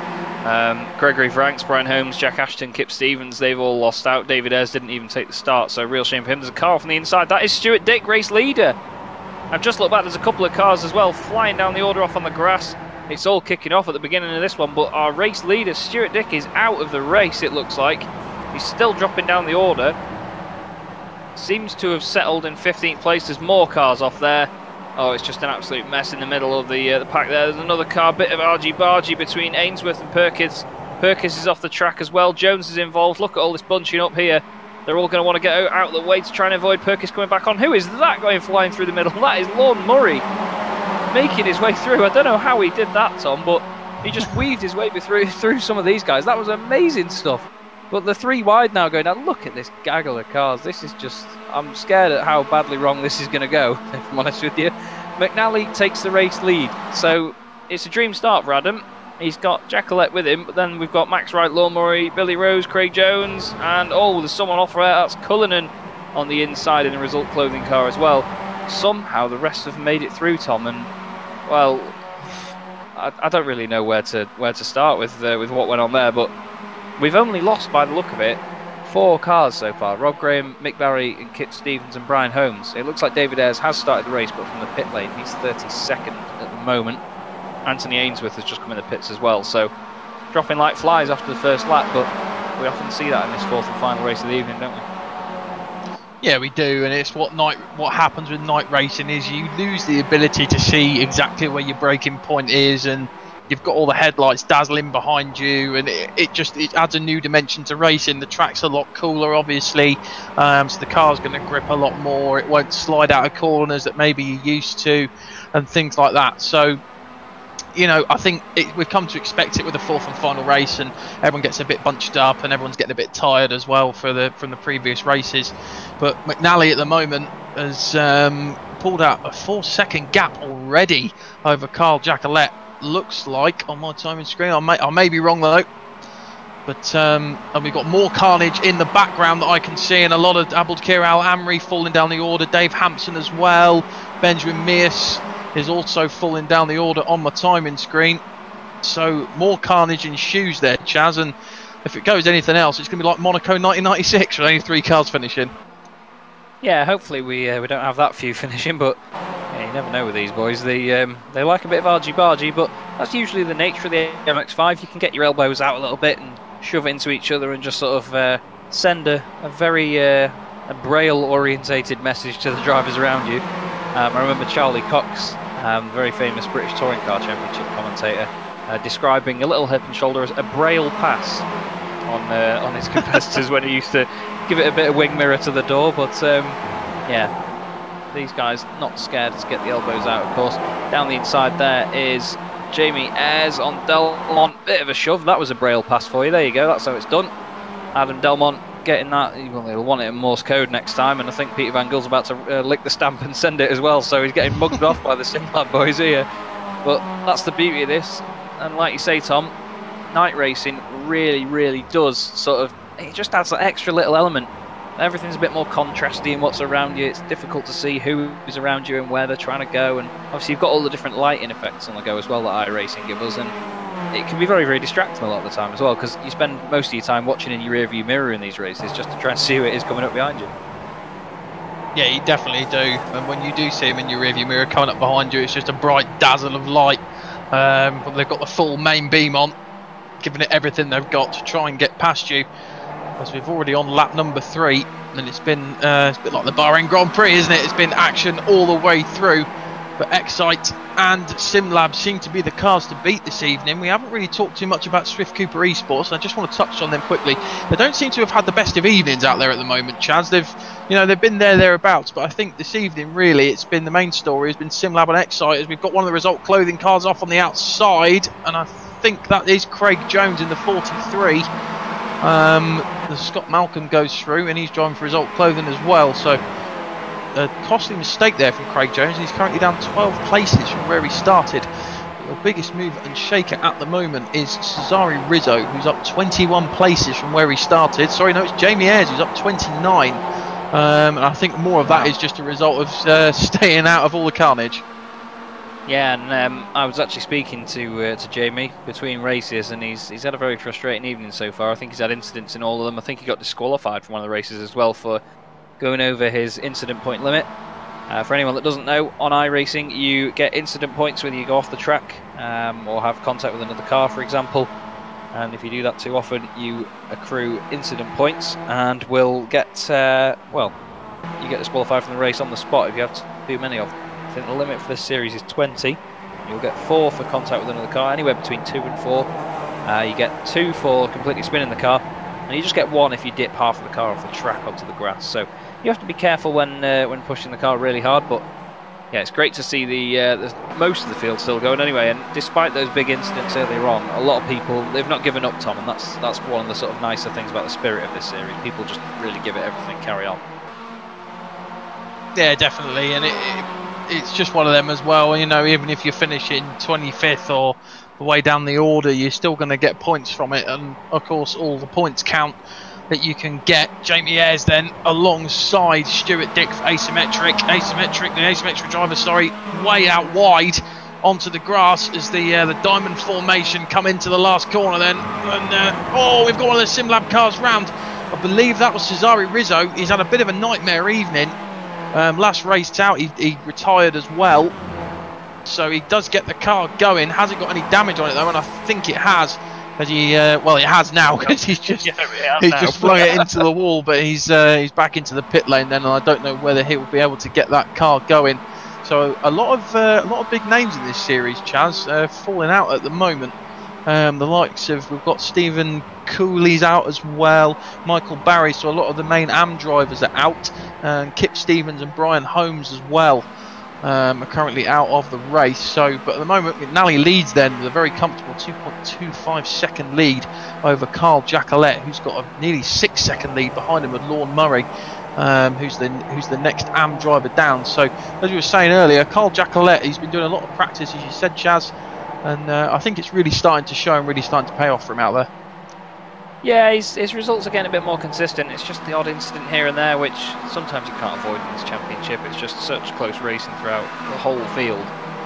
You do sometimes get caught up with him. It's just how it is sometimes. But still the battles rage on then. We've got Adam Delmont here ahead of Stuart Dick, who started this race on pole position. 11th place at the moment, trying to go around the outside into the chicane, really late on the brakes, manages to keep it on the black stuff. Oh, Delmont just goes across the front of him there, I think. And Delmont, there you go, there's first-hand experience of what happens when you get disqualified from the race. Adam would have received some points for obviously making contact there, and literally straight away, click of a button, and he's gone. That is the server doing that itself, though. iRacing itself does determine the incident points. It's not done by anybody manually there and then. But shame to see Delmont go out, but in a way I kind of think he came across the front of him there. And speaking of, there's Mikey Key across the front of Billy Rose. Billy Rose gets on the anchors though. I think he tried to slow it down as, oh, someone else gets involved as well. Who was that got turned around? Or was it Billy? I think Billy actually got clipped by someone else there as well, Tom. I think he got on the anchors to sort of just say to Mikey, "I'm sorry, I didn't mean it," and you can have the position. Well, I think Billy went into him there, actually. I did say Mikey went across the front. Yeah, oh, Billy got smashed into by Peter Van Gool. And again, Peter Van Gool's another one of them, Tom, where he just gets caught up in these incidents when he's doing well up front, and you can see the difference that made just coming down that straight there. He's got no straight line speed now. Yeah, he would have lost a lot of the aerodynamic capability of the car. There's not a lot on it anyway. There's not too much in the way of drag on it. But yeah, you put too much damage on any car and it will be slow on the straights. What did you say about Pete Van Gool? He's a very capable driver, a very quick driver, but he just seems to be in the wrong place at the wrong time a lot of the time. I don't think he's an overly aggressive driver. I don't think a lot of the incidents can really be his fault. I think he just gets caught up in incidents when he's battling, and it's just one of them. And I think it's just the one thing you've just got to work on is we've got another car on the grass on the inside. Not sure who that is. I think that's Anthony Ainsworth. But yeah, you just got to, one thing to work on if you get in those situations, just be a bit more situational awareness about what's around you and just try and drive to survive, as it were. So as we look a bit further forward, then we've got Mr. Luke Cooper in the number 35, currently up 20 places for Swift Cooper Esports, and he's chasing down his teammate of Alex Cherney, James McRitchie in between him, of course, and Asymmetric once again, Chaz, are really in the thick of things. And as I said earlier, they could really come up maybe in the next few seasons, see if they sign for drivers as well, and I think they could be challenging further on in the next few seasons, and they could be really one to watch out for, because at the moment it's just been a bit of a Swift Cooper Esports one show, isn't it? Not so much this evening, but in previous rounds it's been pretty much all about them and everyone just having to chase them as Stuart Dick starts falling down the order. Yeah, they've sort of made a bit of a strong impression on this championship, to say the least. We saw them come in their first season, I think it was just a couple of seasons ago, and we knew straight away that they were good, and they were quick, and they're just getting better and better. Obviously, they had Jason Cooper winning the championship in the last season that they did. As we see now, Scott Malcolm coming under attack from Jack Ashton, who you very quickly, well, we commentator cursed both of these boys earlier on, so we won't say that they're doing well, because otherwise there's going to be an almighty accident here. And yeah, we can't, as Brian Holmes has just pointed out in the YouTube chat, we cannot speak about the guy that is in the lead at the moment, because knowing our luck again, he'll go flying off, and oh, Alex has really jinxed it by showing him on camera. There is the Geordie himself, Mr. Adam McNally. Oh, we're even on board now. He's really pushing his luck here, is Alex. He'll be giggling to himself in the background here. But he's leading the race. He's doing everything he needs to do, isn't he? I'm going to go out and say it. And he's going to be. It's a hell of a turnaround for his evening, because so far he's not. I don't think he's finished a race so far. Well, actually no, he did finish one, but he spun it across the line just to show his dismay at his result, didn't he? Yeah, he did, and I think we've spoken to him previously. He's our main go-to in terms of interviewing, and I was watching a little bit of him when you were talking a few moments ago, Chaz, of his onboard on from his live feed, and he's been so calm and collected in this race, and everything just seems to be going right for him. The car's being positioned exactly where it needs to be, and I think in terms for his morale and going forward, this is, if he does get the race win, which I hope he does, because he's put in such a sterling drive so far. I think it would be really good for him, and I think it's just a great boost to confidence that every race win brings to us. Yeah, definitely, certainly is, and Excite need it really. They've had a bit of a mixed evening, but it'd be good for him to get the result on the board for them. Got a couple of people in the YouTube chat as well, happy to see him leading the way. Not that we can see a massive amount, because as you can tell, Road Atlanta isn't a very heavily lit circuit. But you can see the wonderful little reflective strips on the corners of these MX5s, which, to be fair, is one of my favourite things about the car, actually. It's a nice little charming bit of that you see on these cars. I was also, just while we are speaking about the MX5, or while I am anyway, I'm doing my usual thing of warbling on and on. I was speaking to Steve Hefford a couple of weeks ago, and he mentioned that as soon as you knock the front end of this car in any corner, or even on the bumper right in the middle, it loses so much. He says it's like they're made out of cracker bread. You just literally tap it against anything and it ruins the handling straight away, so you really have to be careful and not get your elbows out too much with the guy ahead of you. Maybe a bit of door-to-door stuff is okay, but if you're going to use the front end as a battering ram, Tom, it can ruin your own race as well as someone else's if you take them off. Yeah, it can, and I won't lie, I haven't got too much experience of the car. I'm more of a GT and sort of downforcey car driver. But yeah, I can see what he's saying. You see it a lot in it's not like in prototype stuff. As soon as the floor or the front end gets damaged slightly, it seriously affects the top end. And then you're just trying to stick in the slipstream of the car in front as much as you can to try and make up that deficit. As we see then, Pete Van Gool, who we spoke about earlier, currently sat down in 14th. So if you're a fan of Pete, then he's currently sat in 14th place. Got a little bit of clear area in front of him. He's got Mr. Franks there and Mikey Keat as well. But yeah, I think it's been all in all a pretty good evening for the drivers. Obviously, race 4's been a bit of a muck up with a lot of people going off, but apart from that, I think we've seen some really great racing this evening. And just before we get to the interview phase, guys, I was just going to ask: do we know where we're going to next week? No, but we can find out. Yeah. Just throw you all under the bus there. I'm sure somebody will know. This man will know, Mr. Adam McNally, who's now on his final lap. I'm sure he'll be able to tell us. My favourite Scotsman, of course. I did think he was Scottish the first time I commentated on him, which was, I must say, a couple of days over a year ago today. So thank you very much to Apex. Thank you to you as well, Alex, for giving me the opportunity to do all this. Been doing it for just over a year now, and I tell you what, that has flown by. It really is good fun to bring all of this fantastic entertainment to you guys, and of course getting to work with Alex and Tom as well is a real joy. So we do hope you are enjoying it. We hope that it seems like we're enjoying it as well. Of course, we know that's the main part of it. If it doesn't sound like we're enjoying it, then of course you might not enjoy it. But Adam McNally, then only a couple of corners to go here, Tom, and he just seems to have it all under control. 7.5 second lead over Carl Jacqueline. Yeah, he's done everything that he needed to do. The car's been absolutely on point for him for race 4.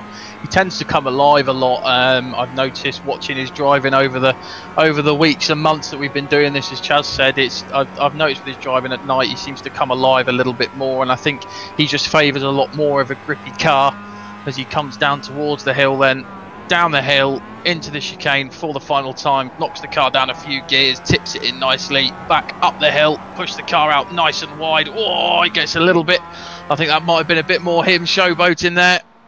Rounds the final corner then, tips it in nicely, and then out wide and across the line. A brilliant drive there from McNally. Sorry, mate, the Jacqueline-Murray battle has swapped over twice on this last lap, and it's going to be Lorne Murray who's going to take the AM win from Jacqueline on the last lap there. Martin Plowman, what a drive, 22 places gained. Jamie Ayres just crossed the line in 6th there. He's gained 33 places. What a drive by Jamie to finish his evening. But yeah, Lorne Murray takes the AM category win away from Carl Jacqueline on the last lap there. Very well-deserved win by Lorne Murray. Great effort. But Martin Plowman, he's got to be one of the drivers of the night, to be fair, Tom. Not to take anything away from McNally, of course. Fantastic win. But yeah, really, Martin Plowman's made a name for himself in this one, hasn't he? Yeah, he has indeed, especially watching him. I think it was race 2. God, it seems like a lifetime ago now, when he was following Charlie Summers and Brian Holmes for their race wins. So yeah, I think Martin Plowman's going to be my driver of the evening. It was going to be Charlie Summers, but I think just on this occasion, Martin Plowman might have just tipped it there. I think that was commentator's curse again, to be honest with you, because I said depending on Charlie Summers' result in race number 4, and he's currently in 24th position. So, but yeah, Martin Plowman for me, he's had a really great evening, nice and consistent. Didn't get into any sort of squabbles with anyone too much, and yeah, he's just absolutely nailed it and did exactly what he needed to do.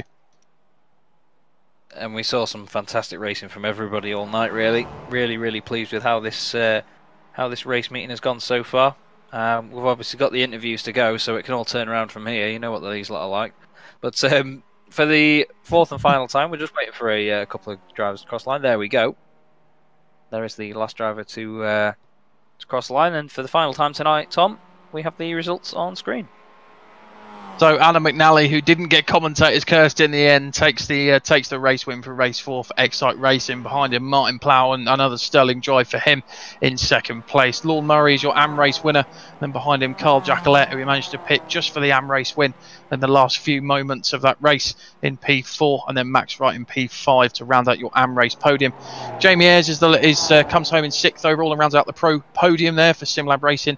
And behind him, James McRitchie in 7th, Alex Cherney in 8th. Luke Cooper in ninth. Not had the greatest of evenings, Luke Cooper. We've not really spoken about him too much, but I'm sure next round he'll come back out in the boxing ring fighting hard as he normally does. Craig Jones in 10th, Jack Ashton 11th, 12th Greg Ranks, another great sterling drive for him as a newcomer to the series. Dave Hampson 13th, Mikey Keane 14th, Scott Malcolm in 15th, Pete Van Gool 16th, Stuart Dick in 17th, and then Nick McCarran in 18th for SimLab. And then should get the next page just shortly. Thank you, Alex. David Ayres for his old clothing. Took over for some reason. I was like, come on! They pressed it 5 times. Jeroen Ursum in 20th, Andy Maxwell in 21st, Ashley Beard in 22nd, Joe McDonald in 23rd, Charlie Summers all the way down in 24th. He won't be too happy with that one. Nils Carstensen in 25th, Anthony Ainsworth in 26th, and your non-finishers this evening then, Billy Rose and Alex Perkis for Northern Lights Racing. That'll be unfortunate for those guys. Adam Delmont, Cesare Rizzo, Michael Wortman, Benjamin Mears, Carl Hardy, Stephen Cooley, Abdulkir Al Amri, Ralph Cullinan, and then we should get a few more if the button works. I'm sure it will. There we go. Kip Stevens, Rob Graham, Brian Holmes, and then Michael Barry. Thank you very much, Tom. And as you can see, very well lit track this. It's just a pitch black screen now. The sun has set, and well, very much on this evening. You can just see the word interview in there, which is that's pretty much all we need at the moment, really, to be honest with you. We do have 3 people waiting for an interview, so we have plenty to choose from. Billy Rose is in the interview waiting area. I think he's been in there since Zakuba, to be fair, Tom. He's every time we look in the interview waiting area, Billy Rose is always there. So we'll bring him in to be the first one of the evening. Here he is, Billy Rose. Hello, well, Billy, very good, thank you, mate. That was a bit of a crazy evening, to be fair. How did you find it? Yeah, it was. I was excluded from qualifying going into the first race. So it was a bit frustrating for me. It was not a bad night. It's a track that I've done well in before. And then I just have to apologise to Mikey Key public here for what happened on the last race there. Just that uphill, I was around the outside of him on that uphill, and I thought it's very difficult at the moment I couldn't see him on the left hand side. I realised how far on the right I was coming to the apex, so I came at the apex at such a silly angle. And by the time I got on the brakes, I realised what was happening when I see him coming across, and I tried to get on the brakes to avoid it, but we had literally the lightest tap. I mean, it didn't even come up as contact on iRacing for me. So the tap was that light, and it just ended in. I mean, you guys saw the guys behind were coming through so quickly that there was nothing I could do. It was a rear ending for me. So I suppose it was payback for Mikey and me that I got to take it out of the race. But other than that, it was a good race. It was a little bit different for me. I started at the back. I had to start from pit lane on the second race, and the third race kind of just worked my way through. I think I started 31st, managed to finish 24th, so it wasn't too bad. Could have done better, but I just again, it was one of the nights where it's just not really in my favour. Nothing that apart from the last race, there was nothing that was really of my fault, if you know what I mean. It just kind of things happen, and you get tied into stuff you don't want to be in. But that's the way of racing. That's the way it goes. I think this track is one of those ones where it can be a wreck fest. But I think actually tonight wasn't as bad as expecting for the crashes. But yeah, not a bad night. I think just got to go on to Donington next week and positive thinking, and got some good points in. And we've got a new teammate as well, Alex. I'm sure you guys have seen him. Yeah. He's he's looking good. His pace is not bad. He's never done league racing, so it was a bit of a last minute getting him in, but it's quite good to have a teammate. And he was close to getting himself on a podium. I think it was in the third race, but he just got unlucky. So, but yeah, good night, I think, for points all wise. Yeah, it seemed quite consistent, but obviously that incident at the end, we did get it on the stream. I won't lie to you. I did. I went back and had a look.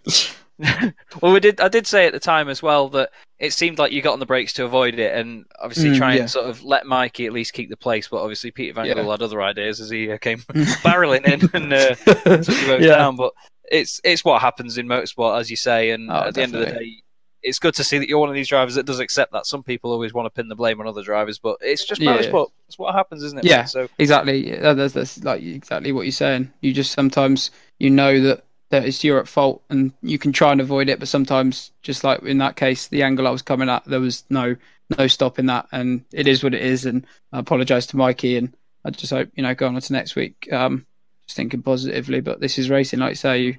These things happen, and sometimes it's out of your control.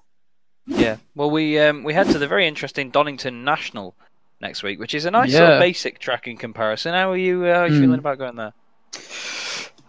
Not done much at Donington, but with it being national, like a lot of sort of national circuits, like you say, it's a little bit kind of smaller. I think, I don't really know what to expect from the MX5s there. I think the best thing for me is to just go into it open-minded. We've got this. The good thing is we've got this bank holiday Easter weekend, so plenty of time off work to get some practice in. Definitely will be maybe getting some good in on Monday. But yeah, I think like you say, just see what happens into next week. I think open-minded, definitely, and positive thinking, and just hope for a better race next week. But yeah, we'll see what happens. Tonight was fun. I think still, I enjoyed it considering the incidences. Well, it's good to see that obviously you're getting the enjoyment out of it, and that's what the league is around for. So very nice to see, mate. Is there anyone you want to give a quick shout out to before you go? I'm actually going to give a shout out to my teammate Alex and just say good on him for coming into the series and really doing well on his first ever. He's done better than me on my first ever league race. So shout out to him and to my team, Northern Lights Racing, for getting it together there, for Alex and for all our sponsors who continue to support us through this. So just the team and Alex basically, and you guys as always for the behind the scenes of all of it, because you guys always do a brilliant job. Even when I do make a mistake, you guys always catch it on camera. So you guys do a brilliant job. Thank you. Smashing. No worries, Billy. Thank you very much. Great to speak to you very much. Time round. Always. Thank you. Cheers. Billy Rose there, possibly one of the most enthusiastic people I've ever seen in sim racing, Tom. He absolutely loves it, doesn't he? He's brilliant. Yeah, he's one of the best people I think we have to interview from a personal point of view. He's like an encyclopedia of sim racing, isn't he? So it's great to chat. Indeed. And I'm going to chuck you into this one with our interviewee regular, Mr. Adam McNally. I'll leave you in the capable hands of Mr. Jacobs. Evening. Adam, nice to see you back. Oh yes, well he is back. We said this at the start of the thing. He's been swanning off doing all his special stuff and leaving us in the dust, but he's back now. So just onto your race this evening though. We saw you had a few incidents. I think in the comms booth you're known as the Vettel of the BSR MX5 series from this evening with your spins, but how was it for you overall? I mean, the pace was there. I just kept getting unlucky, involved in some incidents. Race 1, I had no one to blame but myself, ran onto the curb, chucked it away. Race 2, I think 3 times I ended up getting spun round from inside the top 20, but finished. Race 3 again, I thought I'd got it 23rd to first, and then just out of nowhere, bang, race over pretty much. So after race 4, I was happy to get the win. It's been a while. Yeah, definitely. So, and just with race 4, we've noticed, I was saying throughout the season, I don't know if you've noticed it yourself, but you tend to do a lot better when it comes to night races. They seem to bring you alive a lot more. I mean, that drive that you had in race 4 was absolutely perfect. So just from your standpoint, was it just a case of then just getting in the lead and trying to build as much of a gap you could and trying to get a gap away from the other pro drivers coming through?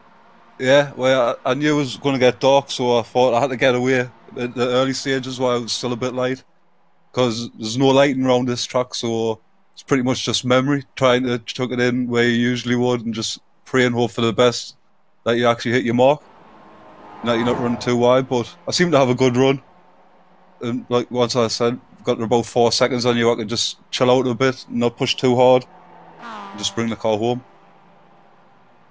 Brilliant stuff, mate. Well, we've found out actually before we have to actually search for it. We're at Donington Park next week. So is that a track that you favour, or? Yeah, it's a great track. I love the track. I'm just not fast there. Doesn't matter what I do. I'm just never fast at Donington. But I do love it. It makes for some great racing. Well, absolutely sterling stuff, mate. Outside sometimes, so just to make the positions up. So it should be a good track to watch. Yeah, I'm sure it will be, and we look forward to seeing you there next week. But just before we let you go, mate, is there anyone you want to give a quick shout out to? Yeah, give a shout out to you guys for the broadcast. Everyone who does all the work behind the scenes. To Excite Energy for back in the car. We've got the Racing Mentor, Motorsport Days Live, Prio Premature Baby Foundation, Lux Sim 24, and we've just got ER 12 Gaming joining us as well. So, I'd like to welcome them aboard. And Brilliant stuff, obviously mate. all of our drivers as well for taking part. Of course. Well, it's been great watching you tonight, mate. Good results from all the team. I know you've had a bit of not the best of luck out there recently, but it's coming back to you, and I'm sure you can take the fight back to SimLab and Swift Cooper Esports. So we look forward to seeing you next week, and it's been great chatting to you. Yeah, hope so. Thank you. And just a quick shout out to Ash for the race 1 win as well. Well done on that. And like Brilliant I said, stuff, mate. Well, thank you very much. Adam McNally there, your race 4 winner this evening. Brilliant stuff. Good to speak to you, Adam, as always. Maybe time for one more, do you reckon, Alex? We're a bit close on time, aren't we, at the moment, actually? By the look of it. I think one more. Yeah, we'll. Well, what we'll do is Actual we've not actually had a word with him before. We drag him in partway through speaking as well, which is what I always love doing to these guys. We're joined by Carl, and I hope it's Carl Jacquelet, because that's who I'm going to say you are. It is. Hi, guys. It Hi. is Carl Jacquelet. Well, we've been speaking about you tonight and your consistency. Just saying that you just get unlucky with incidents sometimes. Did you feel that was the case tonight? Yeah. I have the most dreadful luck at times. I really do. But they say you make your own luck, so I've got to work on that. Well, hopefully we can going into the next one. It was certainly an interesting evening to watch, though. It's quite an exciting track to drive around in the MX5, isn't it? It's awesome. I had a blinding night last night. I got in the AMS. I got 2 wins and a 5th, but just couldn't quite get it together tonight. And in the last race, I forgot to switch my room lights off, and I was struggling to see where I was going at the end. That's why I lost so much time. I imagine that wasn't the most pleasant of races for you then. I know what it's like, to be fair. I mean, I'm sure Tom and Alex will agree as well that when you're doing night races and our racing, you really do need everything off. You don't want any glare on your screen whatsoever, because it does get really flipping dark. It is literally pitch black. Well, I've got an Amazon Dot running me my cooling fan, so I think it's time to get a controlled light bulb as well, so I can turn the lights off. Yeah, definitely. Just shout halfway through and just get them turned off, son. You can have sort of live lighting changes depending on what the weather's doing as well in iRacing, so that'd be pretty decent. There's lots you can do. But no, I really enjoyed tonight. I've had some tremendous battles through the field. It's been great, absolutely great. Well, we're glad you've enjoyed it, buddy. It's always exciting to watch everyone out on track. Of course, the livery of Year 1 Racing is very bright. How do you guys feel like your season is going so far on the whole? Well, we're an absolute brand new team. I think we're gelling together quite well. We're starting to communicate more during the races and make things work. It is teamwork. It's good. The practice sessions have been very good with us. We got one guy who's analysing all the data, and it's helping.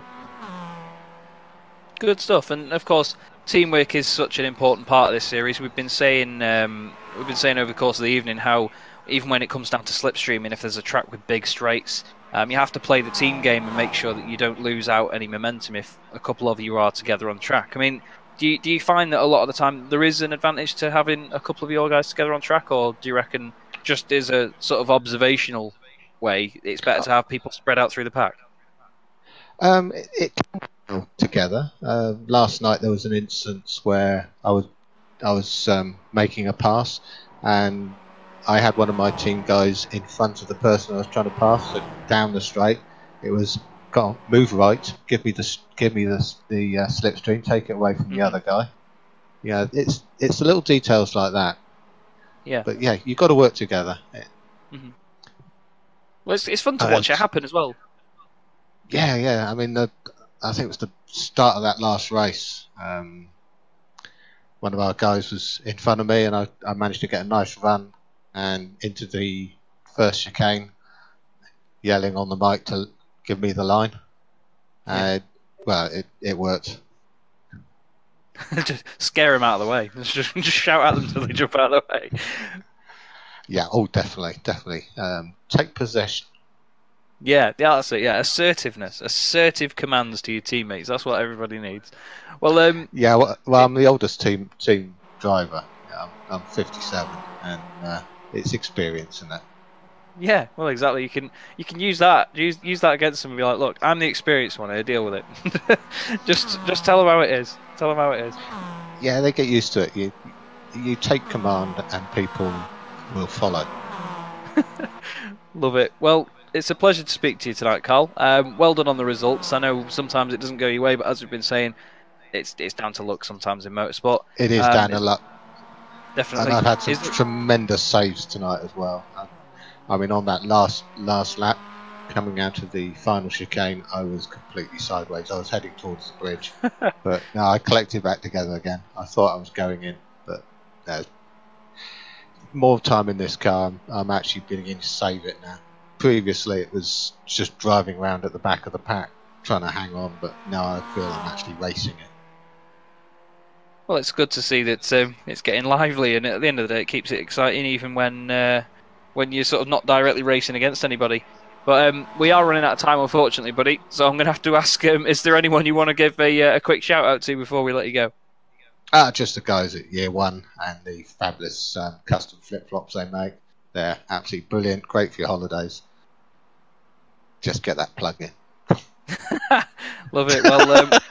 Well, I'll be expecting a pair in the post then if I start sharing Facebook posts. I spoke to one of the guys a while ago, and I can never remember his name. This is really bad of me, but I spoke to him a while ago, and he said he was going to send me a pair if I started promoting. So I'll have to see what I can do about that. But it's not quite summer enough yet, I don't think. Well, I won a pair the other day by having some wins. So I've got a pair sat here, and you should wear them while you're racing. They'll be great on the Algarve in a couple of weeks. Well, smashing stuff. Well, I hope you enjoy that as well, then, Carl. It was great to speak to you tonight, and all the best for Donington next time round. Yeah, looking forward to that. I like Donington. Good stuff. Well, we'll speak to you then. Cheers, guys. Good night. Cheers. Carl Jackalette there, first interview we've done with him, and like he says, age is but a number. It's he can use it as his assertiveness, though, Tom, in amongst his teammates. But again, we say this every week, really. I mean, people are probably getting bored of me saying it, but what a great series this is. Every single week, it's just entertaining, isn't it? Yeah, it's just absolutely brilliant. It definitely is one of my favourite series on iRacing and within sim racing itself. I've got to say, I've commentated on quite a bit of stuff, but nothing really excites me more than a little piddly MX5 with circa about 200 horsepower, tanking it around the track with 40 others. So, yeah, it's an absolutely perfect series. I wouldn't want to drive in it myself. It's not really my sort of thing, and I think there's too much argy-bargy for my liking. But yeah, these guys definitely bring their A game every week, and it's going to be great to see what they can do at Donington. And it's obviously going to be a bit more of a basic track there, Alex, but that'll mean that we get more laps out of it and more opportunities for manoeuvres, don't you think? Yeah, I think driver's circuit, of course, not so much slipstream is going to be on the offer in there, so overtaking's not going to be so easy, so drivers are going to have to really work for it, I think. Yeah, it should be a very, very different meeting to what we've seen tonight. And of course, we hope to see you all there on the iRacing Esports Network, same time next week. That'll be from 8:15 UK time and until about, well, now, 11:15 at night here. 4 races once again. Tom, Alex, thank you very much for this evening. Great to be back doing this with you guys. And of course, thank you for everyone for tuning in. Of course, do make sure that you subscribe to the iRacing Esports Network. Click the little bell icon that you can get on YouTube as well to be notified of future videos. And of course, check out our Apex Racing TV Facebook page, check us out on Twitch, and we also have our own YouTube channel as well if you want to keep up with any of the other series that we cover. It's been an absolute pleasure, and we hope you all have a fantastic evening. See you next time.